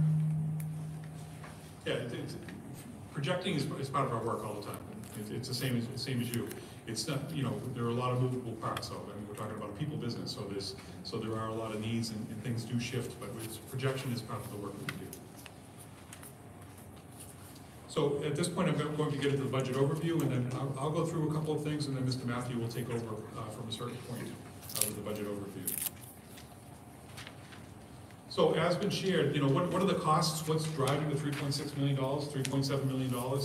It's simply bills. It's simply big bills, which we did not expect completely because we thought if we were going to look for an override, what are the other fixes that we could put in our financial structures to make the district work better for the towns and the communities. One of those was E&D. Could we fix E&D moving forward so that we don't rely on a return on the budget lines to support E&D to offset the following budgets? It's a cycle. It's a tough cycle. That can't even fit into this at this point in time because we're really looking at what are these numbers that are driving a $3.6 million request. The first is contractual obligations. This is for all of our employees in our district, again being the largest employer in the 2 communities. We have $1.2 million just for contractual obligations moving forward into a fiscal year. And that's pretty close. It's anywhere between $1 and $1.2 million from an annual basis, So that's always something. Now, we would obviously work as a district to try to see what we could absorb within our particular district. But we're really looking at a high watermark for this particular obligation moving into the next fiscal year. Transportation, we talked about transportation. The original one is now, it was where you see 400, that was originally $500,000. We're hoping with the new bids coming in next week, the first year, FY24, will be lowered by about $100,000 to help and lower the ask for FY24. The plus $150,000 is for specialized transportation. That's the increase we have for specialized transportation or vans for students. So just transportation alone is $550,000. That's very close to a real number in every single way for us. We're hoping that, again, the big yellow bus, you know, if we can add 1,000 or take away 1,000, we'll know that better by next week. OSD, the Operational Services Division, OSD for the state, it has, and we understand the need, everybody has needs. They permitted out-of-district placements for us, for our students with significant needs, to increase their budget or their tuition rates by 14%. So that's just a reflection of a 14% increase to that line. That's not a, typically we like to budget between 3 and 5%, given the flexibility in there, but this is a 14% increase for those lines for us. That's $430,000, unavoidable cost. Employee benefits and insurance, as I said, we have increased.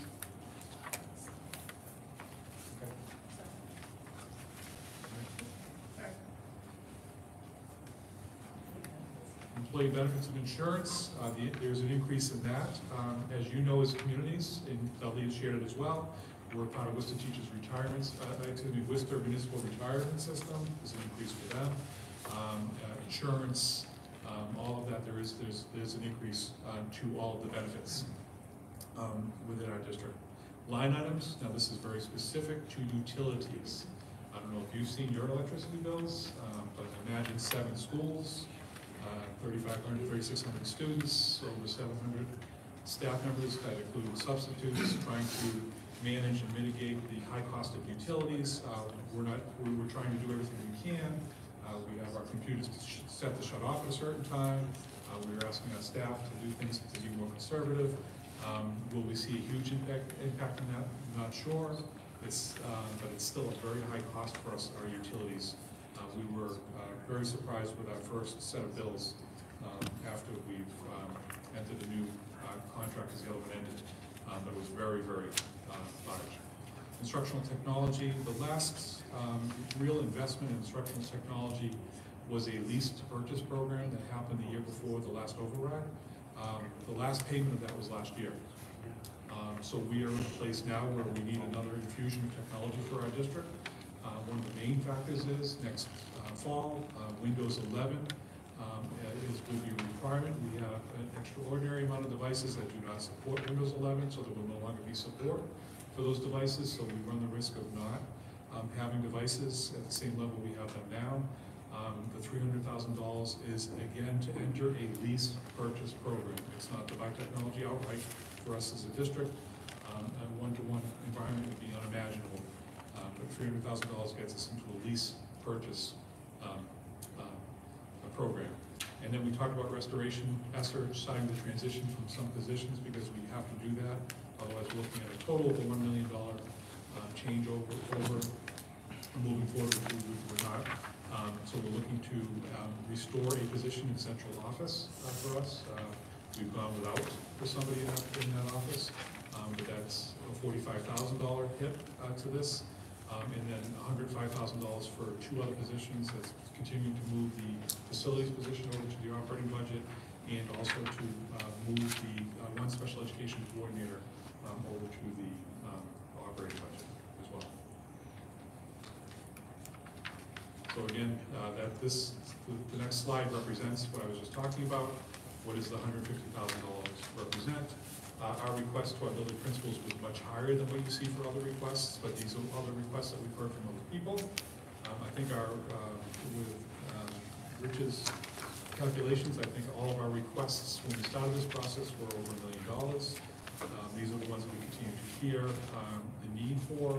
Another special education coordinator at the elementary level, a middle school foreign language teachers, a librarian at the middle school level, and then IT support.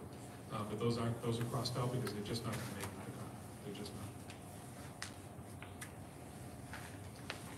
For FY24 projected budget, what does it look like? So for fiscal year 23, we did have an increase. We really appreciate the community support in this, 3.23%. This increased fixed, because we had increased fixed costs. We did talk about adding positions. We did add what we were considering regulatory positions, required positions for the needs of our students. And we did not add positions for new programming, new innovations of that nature. So for FY '24, looking at the $3.6 million, it's a 6.87% increase. And that is, the only thing that's new is a restoration of a position in central office and moving two positions, transferring positions from ESSER over to our operating budget of $150,000. And this is really a level service budget for us moving forward. Sorry, Steve, I may have missed No. Did you say one ESSER position or two? Two. So at the previous slide, is $45,000 for district office support to restore a position that was lost last year. And then at 105, which is two positions, starting the transition to that. So one is a total cost position, and well, actually one is a partial, they're both partial cost positions that we're moving over. We're not taking the full salaries and moving over, we're starting the process. Oh, I see what you're saying. Okay, thank you. Okay. And now we're going to get into the fiscal year 2024 override and what that looks like moving forward. This is really Mr. Matthews' bailiwick. Actually, no, I talked about the first couple of things. I can't send it to him yet, so I talked about the first couple of slides. So I just wanted to review the FY '24, what the 2019-20, because that was the start of it, what the override did for the Dudley Charlton Regional School District. We really appreciate this. It did provide the district with a $1.5 million increase in FY 2019 and also in 2020. What it also did is it did not increase the assessment for 2 years for the two communities. There was a slight assessment increase for Charlton in one of the years of, I think, around $60,000, a little less than that in 1 year. But the district held to not increasing the assessment based off of that override from 2018. Again, that was a 2-year override. So what did that actually do? That provided $1 million for technology upgrades in all of our buildings. I was sharing with the administrators today what that really provided was wiring of our schools, because the wiring in our schools was really last done when we did Net Day as school districts. And none of my colleagues, administrators, knew what Net Day was. Net Day was back in the late 90s, where the communities came together with volunteers, National Guard, came in with drills, and whatever donated Cat 5 wire at that time was provided, and they wired up all the schools. I did it myself. I was drilling places that I probably shouldn't have, but I was a volunteer. But that investment of $1 million helped us wire all of our schools and bring it up to date for wiring. What Mr. Matthews shares often in our meetings is that Shepherd Hill Regional High School did not have Wi-Fi until 2016. That was the first year it had Wi-Fi in the school. So technology is still, one of those things that requires ongoing investment. The override also provided reduction, avoidance, and increased costs to support increased costs in our operating budget. Again, as you see in this slide, anything that I've seen or heard or read about, it was really an override of survival. That's how it was actually presented to both communities. It was before my time. And it added a total of 4 positions. The $3 million added a total of 4 positions, 2 technology integration specialists and 2 school adjustment counselors. Those positions are still intact within our district at this point in time. So once again, we do appreciate the support of the communities with the override. Another question I'm often asked is, and you heard it today, decreased enrollment, what have you guys been doing? This is what we've been doing since I've been here in FY '21. So up in the slide you have FY '21 to '24, and I have the acronym RACP. It's homemade by me. I consider it Reclaimed Appropriation Control Program.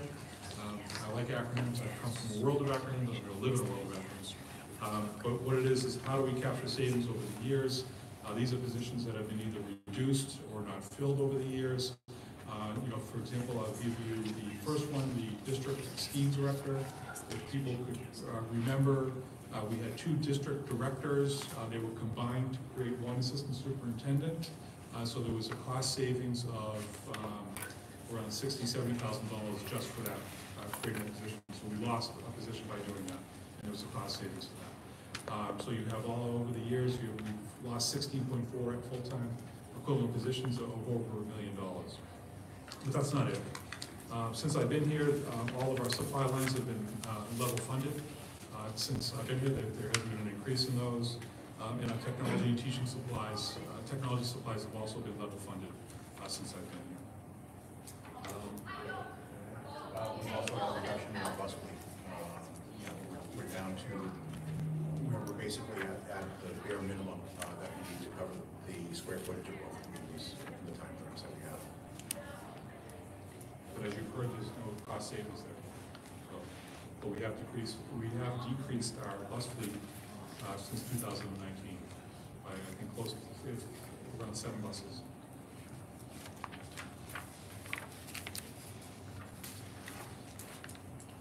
So right now with the 3.6, school committee has a goal to maintain class size.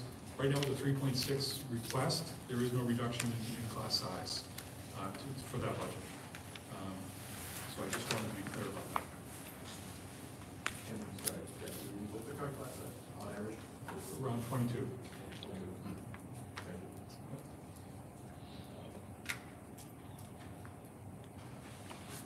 So as we look at the 3.6 on the left-hand side, what happens if the override does not go through for the community of Dudley, and we get the support of Charlton as well?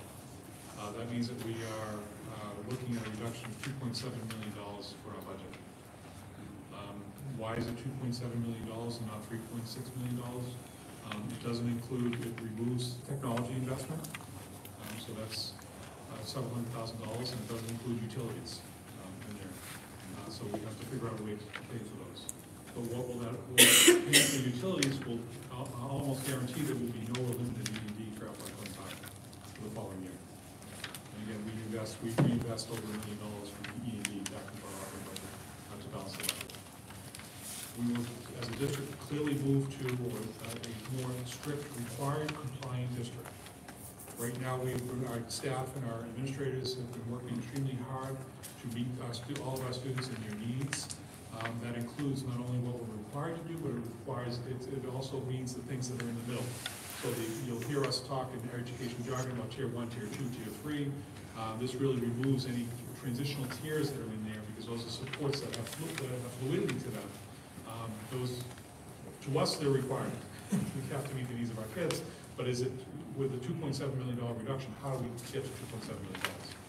So we would have to move clearer to a more compliant required district versus the stuff that our students always, we believe, always need moving forward. We are going to provide you a list of administrative recommendations for reductions on how to meet $2.7 million, because we are obligated as a school district to build 2 budgets this year, one with the possibility of an override and one without an override. So what that will actually look like. And then we're going to look for school committee guidance on the next items to reach $2.7 million, because as an administrative team, we reached the plateau of what we could actually reduce as a district. And quite simply, it's devastating. I use the word devastating because what I mean is it will simply change the way we educate students in Dudley Charlton if we have to cut $2.7 million out of our revenue. It will simply change the way we educate our students and the experience for our students. So the district office administrative team and principals have worked extremely hard through several meetings to identify areas. I'm not going to be granular in this. This is what our overall picture looks like. The granular work takes time, and we have to be very methodical with that. It's not something we can simply put on this list, with the exception of a couple of items that you may have seen in the past or you may have heard. So these are our recommendations to get to at least $2.1 million in reductions for the Dudley Charlton Regional School District. One would be district office staff. We've already said that we're trying to add another district office staff. It has been shared that our level of staffing in the district office today is the same as it was in the 70s. same. In the 80s, it's the same. So we would have to, again, we're fair game in this. We can't ask for reductions in all of our buildings and not look at district office as well. So we would really be working hard to try to meet the needs of our school district as a district office if we had to reduce $330,000 out of our district office, which includes a gentleman sitting here this evening, the assistant superintendent. Sheffield Regional High School has identified potentially 8 full-time equivalent positions for reduction. The middle schools have identified 7 full-time equivalent positions and a recommendation of middle school athletics. Elementary schools have identified 8 full-time equivalent positions in the library assistants. In special education has identified today 5 full-time equivalent positions. But please keep in mind that that is fluid and volatile. That could be easily a +5 by the time we finish this process. But as of today, for what we know. So therefore, to get to $2.1 million, we are recommending 31.4 FTE totals, a reduction to the Dudley Charlton Regional School District.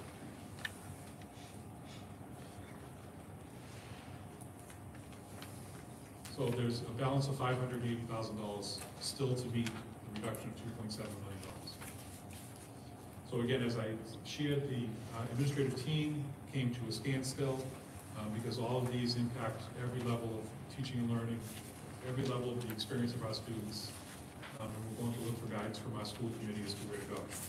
And we'll take your input as well from the board of selectmen and the community moving forward with this. Now, the value to reach is $580,000 to get to 2.7. Not all of these are a value of 580. Some of these exceed. We could certainly take, as it is stated in there, singular. One of these is 1. We could take accommodation. We're going to look for direction again from our school committee, who is the budgeting authority for our school district.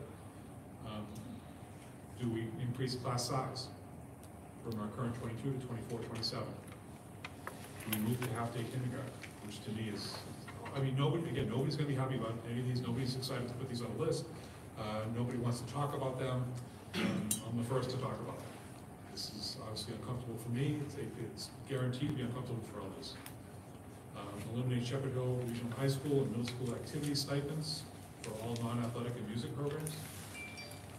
Could you share what that means? Because I think for some parents, they may think that it means like what they would need to pay, but it really means that we would not have any. It's not a fee-based program, but it is some of the activities we have after school, which could be clubs, activities,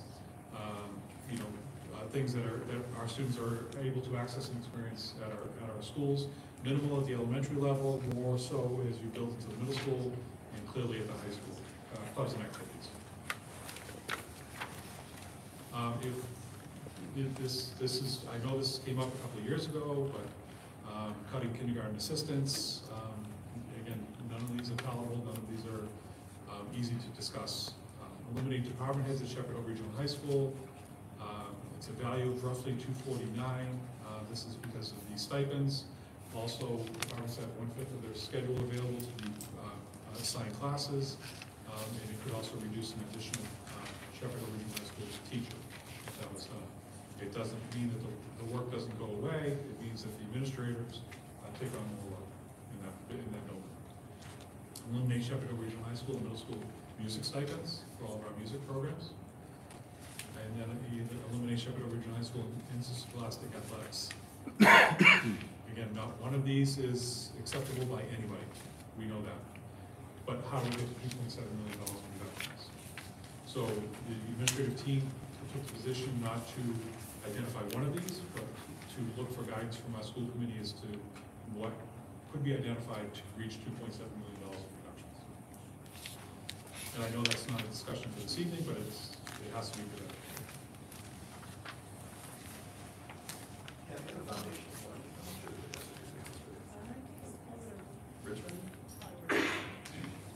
Help me and maybe the audience understand this. So you're asking for 3.6 roughly this year, right? How are we not back in the same position next year? Because I'm assuming that incremental cost will stay down. Yeah, so in a normal year, we have obviously salary increases, contractual increases there. But in looking at the list of other increases, the 14% that was authorized by, for out-of-district tuitions is abnormal. And that's definitely a one-year hit.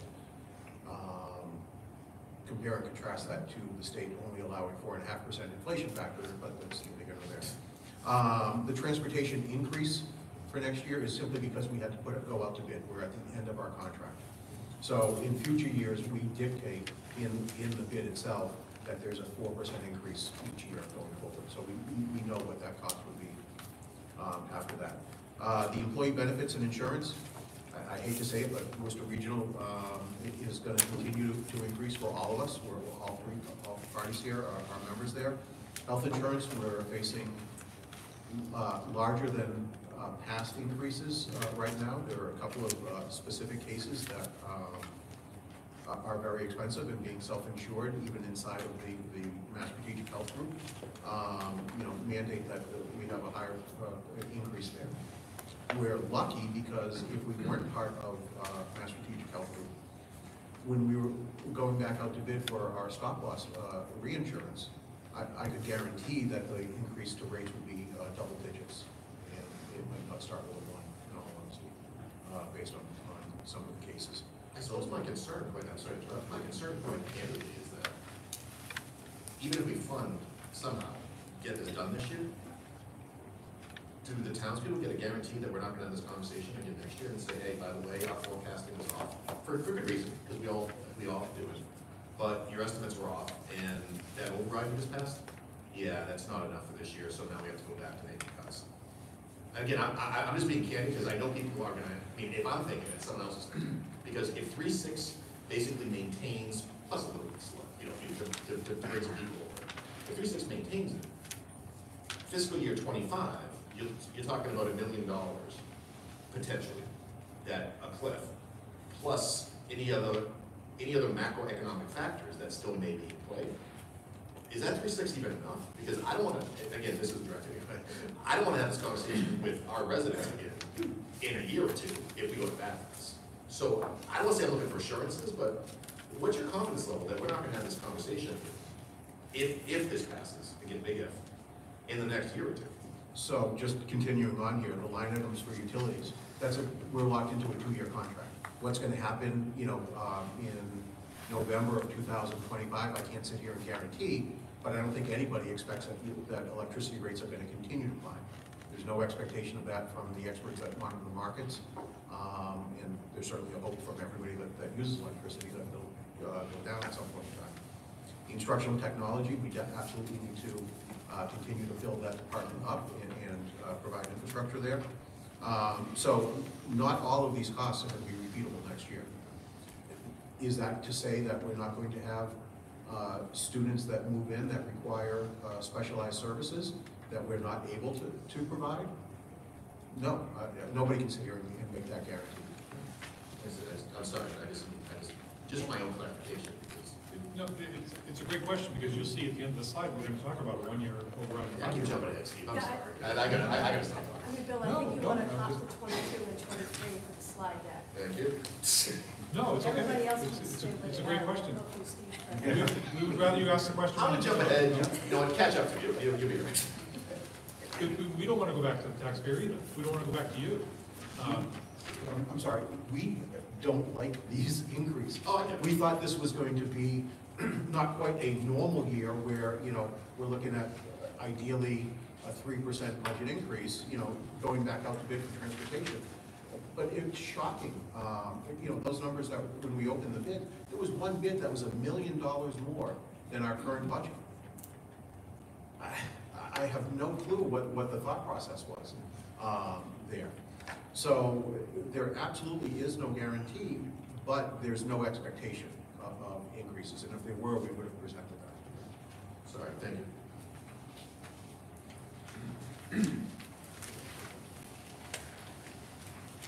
So once again, we're looking at an increase of, a decrease of $580,000 that we need more guidance on to determine where to land, because again, there isn't one of these, even the slide before, the ones that administrators are recommending they're going to be difficult to live with. But these really impact, as I said, I use the word devastate, but it really impacts and changes the way students will experience Dudley Charlton Regional School District. So, the next slide is a reiteration of the slide that I already shared with you that talks about devastating. Just a reminder about E&D, the reason why it's $2.7 million. It doesn't include technology, it doesn't include utilities, and that we are really moving towards what's required and compliant, which is a horrible place to be. And so now I have the privilege to turn this over to Mr. Matthew for the next several slides. So just to talk about the potential impact on the Dudley side of the override and the considerations involved here. Again, the number that we have at this point in time is roughly $1.8 million, pending the final state numbers, or the initial state numbers, I should say. If we were to look at a one-year only override, it would not address the annual assessments after FY24. It truly would be just for that 1 year, and it would not address the Shepherd Hill MSBA, Mass School Building Authority feasibility study monies that would be required to proceed in that project, which would potentially reimburse the two towns 50 to 60% of the cost of reparations at Shepherd Hill. If we were to look at a 5-year override in Dudley, again, the value would be roughly $4.8 million for the regional school district portion. Would provide approximately $1.8 million for FY24 and $750,000 of annual support for assessments going forward on the Dudley side. It should address the assessments for the 5 years. It would, based on that number, include funding for the Shepherd Hill Mass School Building Authority feasibility study. And the balance of the override for FY24 would be applied to the capital projects assessments that were already approved, that was approved in September of 2022. And that would be a way of basically, instead of financing it over the course of 15 years, paying it all at once, but also solving the ongoing problem on the Dudley side. On the Charlton side, I guess it's up to the Board of Selectmen and FinCom members as to whether or not you need an override. I know that is not a popular word, so I'm not sitting here saying that you're trying to suggest that in any form or fashion. But the projected increase to assessment for next year is $1.9 million. Again, very sizable. That number would not include the feasibility study monies. And if Dudley were to successfully pass the 5-year version of an override, then Charlton's future assessments would be higher than they have been in the last few years as well. And then the last two slides are the revenue and assessments projections. These were put together with the Abrams Group's numbers as they originally had them. They do have some updated numbers, but again, these are projections. These are rough estimates. They are not to be taken as gospel. Until we have the numbers from the state, these are going to be in flux. Once we have those numbers from the state, then we can have definitive assessment information. We don't know if regional transportation is going to get cut or increase. I think we're pretty sure about where Chapter 70 is headed, but there are other factors involved as well that will have some play here. So the bottom line really is, as Superintendent Marsh said, devastation. And the reason for the dramatic decrease is, as I understand it from Dudley, the worst case scenario, if the override were not to pass, whether it's a 1 year or a 5 year, we'd be looking at level funding in terms of our assessment from FY23 to FY24. That would translate, give or take a little bit, to level funding from the Charlton side. So if we have level funding at 50% of our budget and a $100,000 increase in the other 50% of our revenue budget, we are not looking at a huge budget increase. We're basically looking at not a level service budget, but a level funded budget. And there's no way, the cost increases that we're looking at are to pay bills. If we were talking about $4 million of new programs, then we could sit here and barter what's good, what's bad, how do we get to $2 million, how do we get to $2.5 million, how do we get to a different number? All of these things are basically, again, just keeping the lights on, keeping the doors open. And I've got to say, in my going on 8 years here, I'm incredibly disappointed that we have to bring these numbers to you at this level. Again, if we were talking $2.2 million, yeah, it's a little higher than we wanted to be, but you know, everybody understands where the economy is at. These are staggering numbers. You know, there's no doubt about it. But they're not paying for new things. They're paying for things that already exist. They're paying to keep the things that we have. They're to pay bills. So the last slide is next steps. School committee is meeting next Wednesday. Conference will be more discussion about FY24, and we look forward to guidance from our school committee. Then we are scheduled now to have a March 8th school committee budget hearing. We hope to have state numbers at that point in time, but that's an assumption. There's a risk that it's not going to be there. We are going to respectfully ask school committee to set up one more budget workshop before that meeting, so that we can continue to work on the fiscal year 24 budget. Right now it is scheduled for April 25th, a ballot vote for the town of Dudley. The details have not been completely ironed out yet, but April 25th is a target date for that. There's been April 25th, and when we get to our budget hearings, we'll ask the selectmen to vote to put that over a question. Right now, I'm going to recommend 5-year override question on that ballot for April 25th. And you need to know it early March. My 21st, I believe you indicated was the drop dead time. Right. We'll have to have the best money we have. And then in May we have town meetings, annual town meetings, and we'll go from there.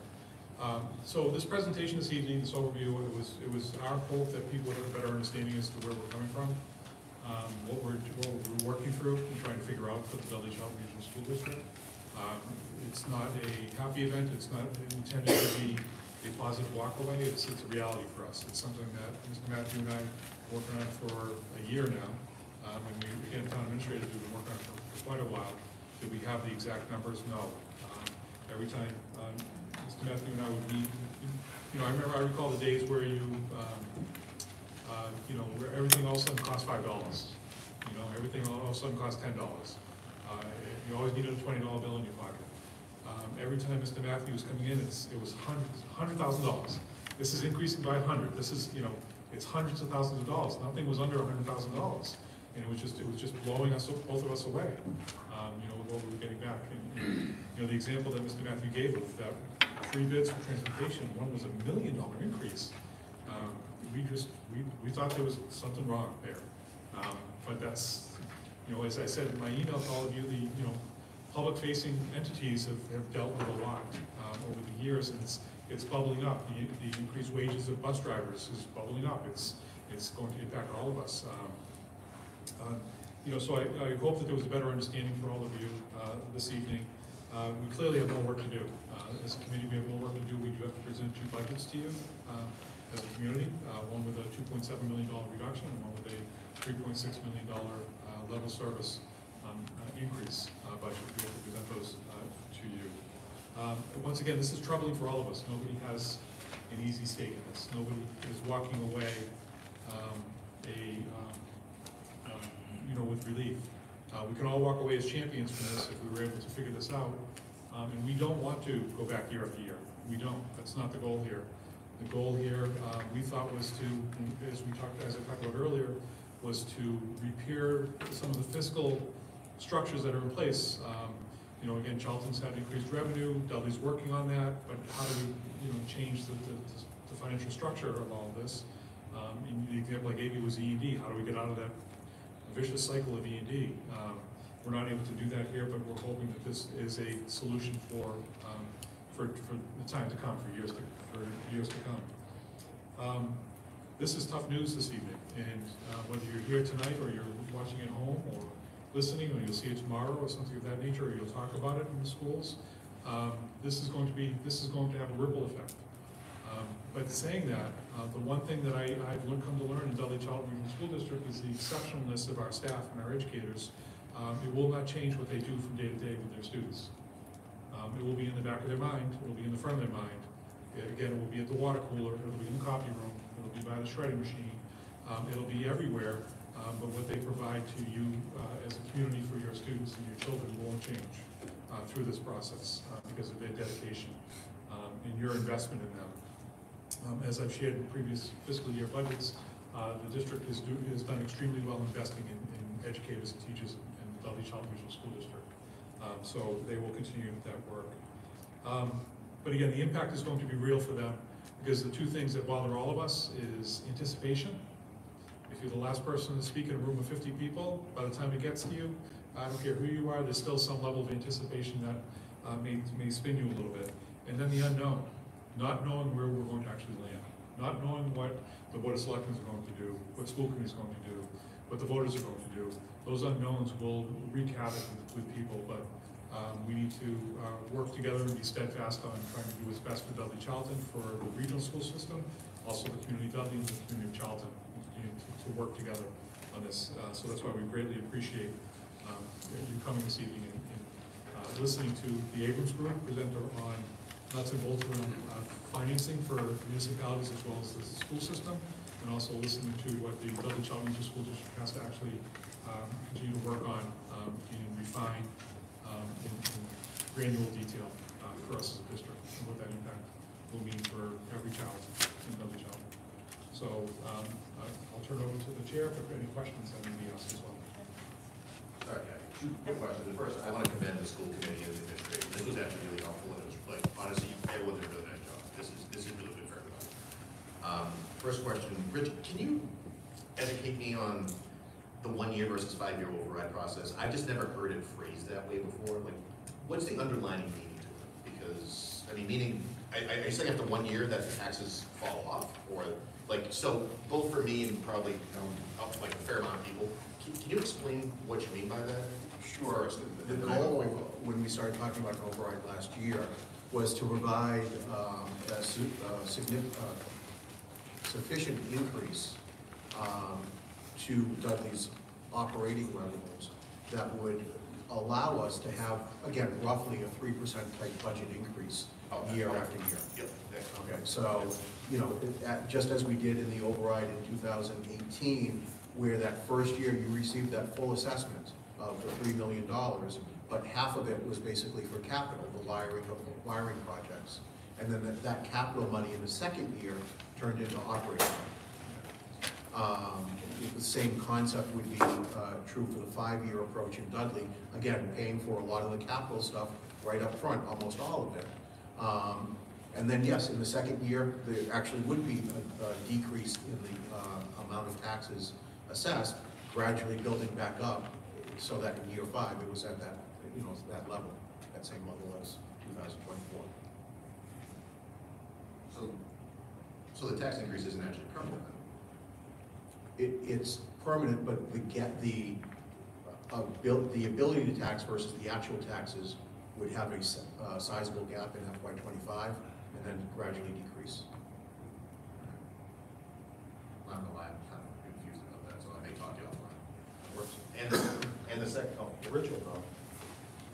No, I have the same questions for year 6.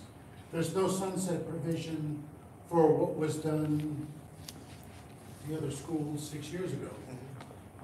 And I'm wondering how this factors in, going back to a couple of the other questions. I don't want to be the pessimist in the room, but the 6% increase for health insurance that Dudley has, I'm on the executive committee for the trust, and I'm shaking my head saying, what is that second year going to look like? And I can't imagine that health insurance is going to be immune to, there's a dark cloud in the future. There's a great deal of inflation and what have you. So in the big picture, if you had a one-year correction, you could point to one-time increase in taxes, we got those paid, and it got us a little closer where we should have been. But if this ends after year 5, what happens on year 6, it's almost a funding cliff if you're only running for a 5-year. That's my thought, because the thought was, short of a major economic boom in the town of Dudley, this was the way to go through and get the schools funded, because the first part of the presentation started to talk about wealth factors and the equalized valuations. Really tough to get a town to blossom in a year or two, so the idea was we could increase taxes. Dudley has low taxes. That was the #1 place to get things moving. And it's the right direction. The question is it 1 year, 5 years, or does it go on in perpetuity? The override will permanently affect the levy limit. Right. I think the hope was that in the 5 years, there would be economic development in town, which would provide, sufficient revenues going forward. But I really can't speak to, to what economic development, was presumed, in that time frame. Rich, you're on the same page with me on this one. Right. I mean, I'm here to advocate for doing things right. I don't want to hear that we're going to cut the kindergarten, and I think we're all on that same page. The idea is, if you're increasing taxes for 1 year or 5 years, we're not going to have increased revenues that are just going to ski jump higher. Guarantee against that. Right. Pardon? I don't think they can guarantee that either. As Mr. Matthews said, we don't have a crystal ball for 6 years. Right. For the community of Dudley or Charlton. And the only thing I would add in there too is that we may have been at the table earlier if it wasn't for the pandemic. And this was discussed after the override in 2000. That was discussed as, and I know that there's still some issues as to whether that was a 2 or a 3, but let's even call it a 3-year override. We're 6 years later. So that was already set up as, this isn't gonna work, we're gonna have to come back to the table at some point in time. That was already set up. So in 6 years, we may have to come back to the table and work together again, but we don't have a crystal ball for 6 years. I guess the question would be the logic in making it a permanent override or an increase. And I know that's the purview of the Board of Selectmen, but we're here as a group. Well, no, I think that's the intent, is to make it an override. An override Stays. So what's the 5-year component on I that? think the 5-year was through the chair, the 5-year, at least we're looking at a situation projecting 5 years out, that we won't have to come back to the table. I don't know that we could come up with an in perpetuity override that we would never have to have a discussion again, that would ever pass or stand a chance of passing.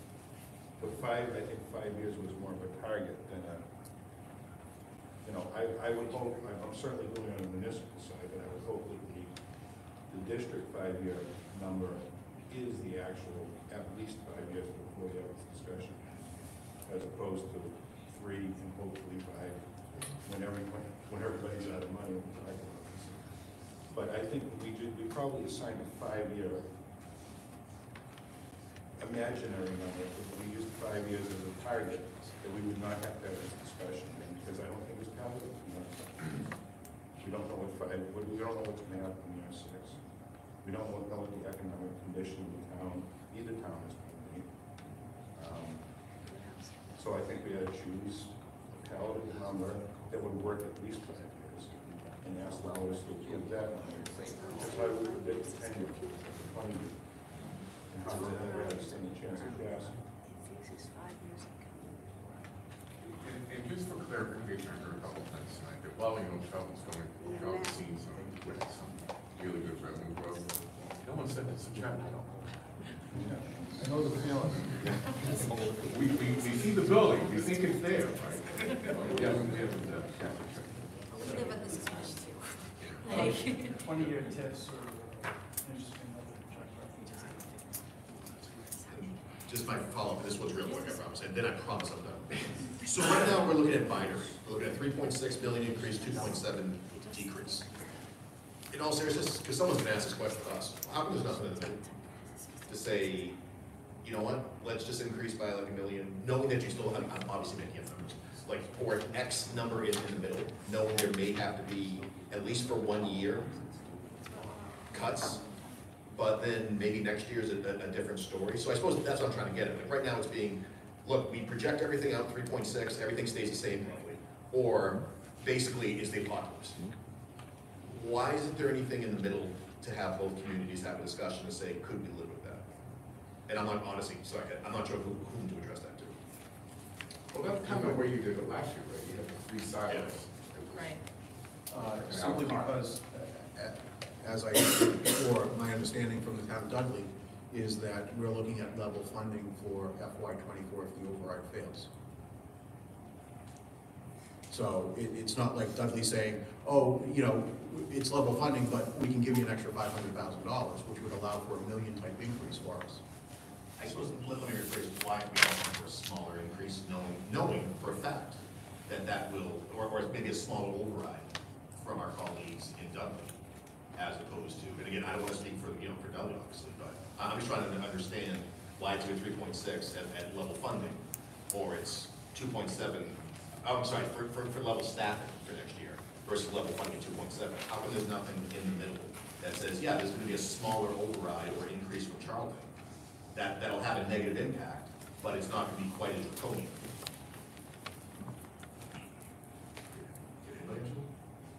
I think we're talking about level services. not Level services for, Yeah. for the 3.6. Right. 2.7 sounds like level funding. I suppose my question is, how come there's not something in between that? I think to go in between, you have to go for the override, right? Yeah, So you're asking why did we pick that number instead of going? Instead of like In 127, why, or like, let's say 3.6 all in, why didn't you, again, I'm making up a number, why not 2.4 all in? Knowing Dudley might still have to pass an override, and we could probably handle it on our side a little bit easier. Right. So I'm just trying to see why there wasn't more discussion around that, and I really don't know, I mean, I'm not trying to be funny. That already means that we'd be losing services. Agreed. But And if so the we're override telling fails- you that we're already at bare services now, and we'd be losing that. We'd be losing from that. So that is a direct impact to our students. But by asking 3.6, because I know the people in Charlton are asking me that, by asking 3.6, if it doesn't pass for whatever reason, just the budget in general doesn't pass for any reason, you guys get decimated.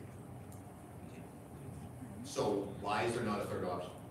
Knowing that, yes, it will be a hit, yes, there will be cuts.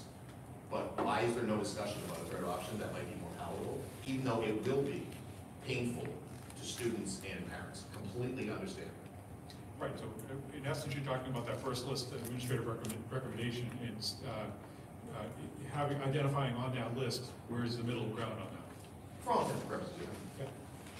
So next week, the school committee's meeting on February 8th, you're welcome to attend, and I'm sure that there'll be some You guys discussions are around going it. there, let's be honest. No, but I think can I just ask, like, we've been in conversations, you've been in conversations with the town administrator and, Ruta to talk about what numbers would work well. But to Bill's point, can we come up with a number that's hurts us, but is palatable for the taxpayer? That's basically what you're saying. Yeah, that's the question, yeah. Knowing it's absolutely gonna hurt you, there's no ifs, ands, or buts about it, but it won't destroy the district. Yeah. So it's a good question. Again, just something to think about. Yeah. I'm not saying I support it, I'm just saying it's just something to think about. Yeah, and I would think that we would need to work with the town to talk about what number that would be. Because I don't want to start making huge cuts without having a conversation with the Board of Selectmen to say, what is that ability for the town to actually handle? Absolutely. Right? Because the second you start making big cuts, then your enrollment goes down, which means our aid's gonna go down. Like, so I think we have to find what that nice equilibrium number is. Mr. Borowski, I think you're jumping ahead of page. Again, seriously? I look forward to the additional conversation. I mean, you guys are in a tough spot, I get it. I believe, we're all in a tough spot, so. Yeah, I think it's all of us. I mean, we gotta partner on this somehow, so.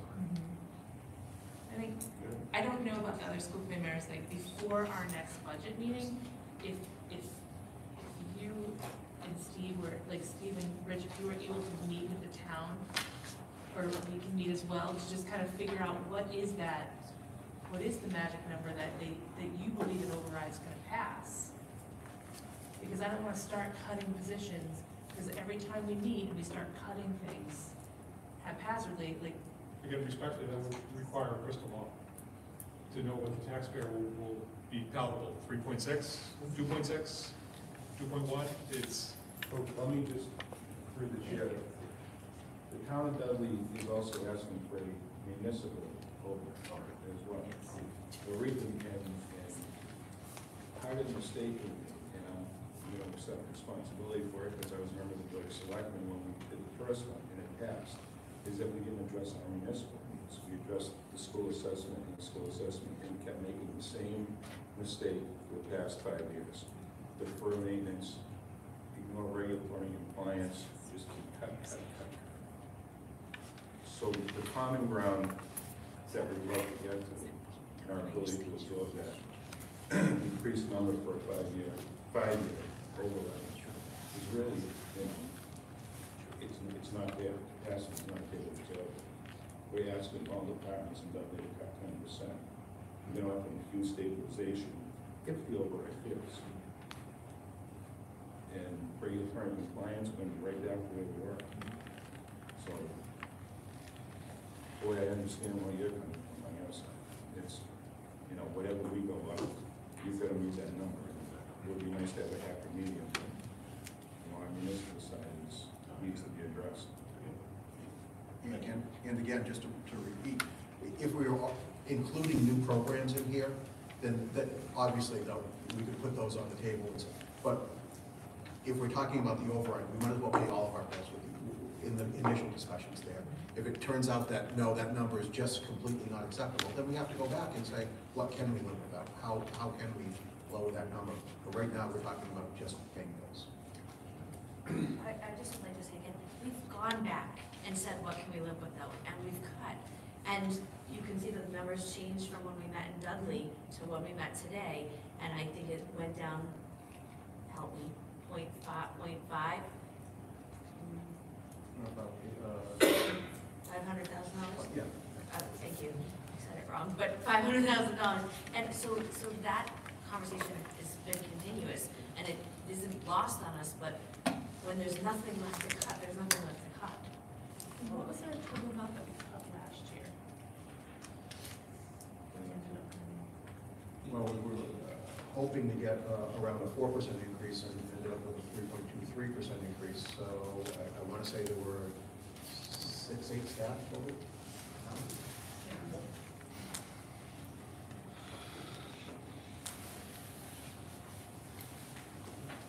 Thanks, guys, good job. We did not address the other issue about Shepherd Hill. And I just want to make, part of what we talked about as a school committee was being transparent with our voters, with our selectmen. And we didn't talk, we talked about the MSBA, but we didn't talk about what happens for our taxpayers if we get chosen, if we are able to go through the process and build or renovate Shepherd Hill. So I think. Well, it's preliminary to understand what that would be at this point in time. You did see in the slides a recommendation for a feasibility study of around $1 million. I've done my research with MSBA and others like communities, and Monday is a next Shepherd Hill School Building Committee meeting, and I'm recommending a $1,000 feasibility study, which is, I'm sorry, $1,000. That would be great. We get free pass for that. So many numbers. $1 million, which is on the lower end of districts that have gone through what we've gone through. But it still fits. It fits with our community, and I think it's the right recommendation for us. So. Plus, we get reimbursed. We get reimbursed, and then we come back on the assessment. Yeah. Yeah. So that's the next step, and that can be a 2-year process. Feasibility can be a 2-year process, so it may not happen, you know, in 6 months for us to come back to the table for MSBA. So that looks like, and that's really a heavily involved community engagement project. It's not something that we would work on in isolation. Did we answer all your questions? And that's. What you have? Thank you very much, Brian. Yeah, no, thank you I for know taking the time. I just want to reinforce for anyone who, anyone in this room wants to, or others that want to meet with Mr. Matthew and myself, schedule an appointment with us, and we'll try to, you know, dig in and talk about it more, so feel free to do that. I know that we, at some point, John, will be attending your meetings, but again, we're available if you want to connect with us and meet with us, talk about this further. Okay, great. Does anyone have anything further before we take a recess? And I will hand it over to you. You'd like to adjourn your meeting? Motion to adjourn. Flash, I need a second. I second. All in favor? Aye.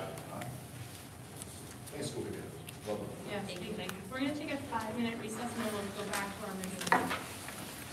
Thank you. Thank you.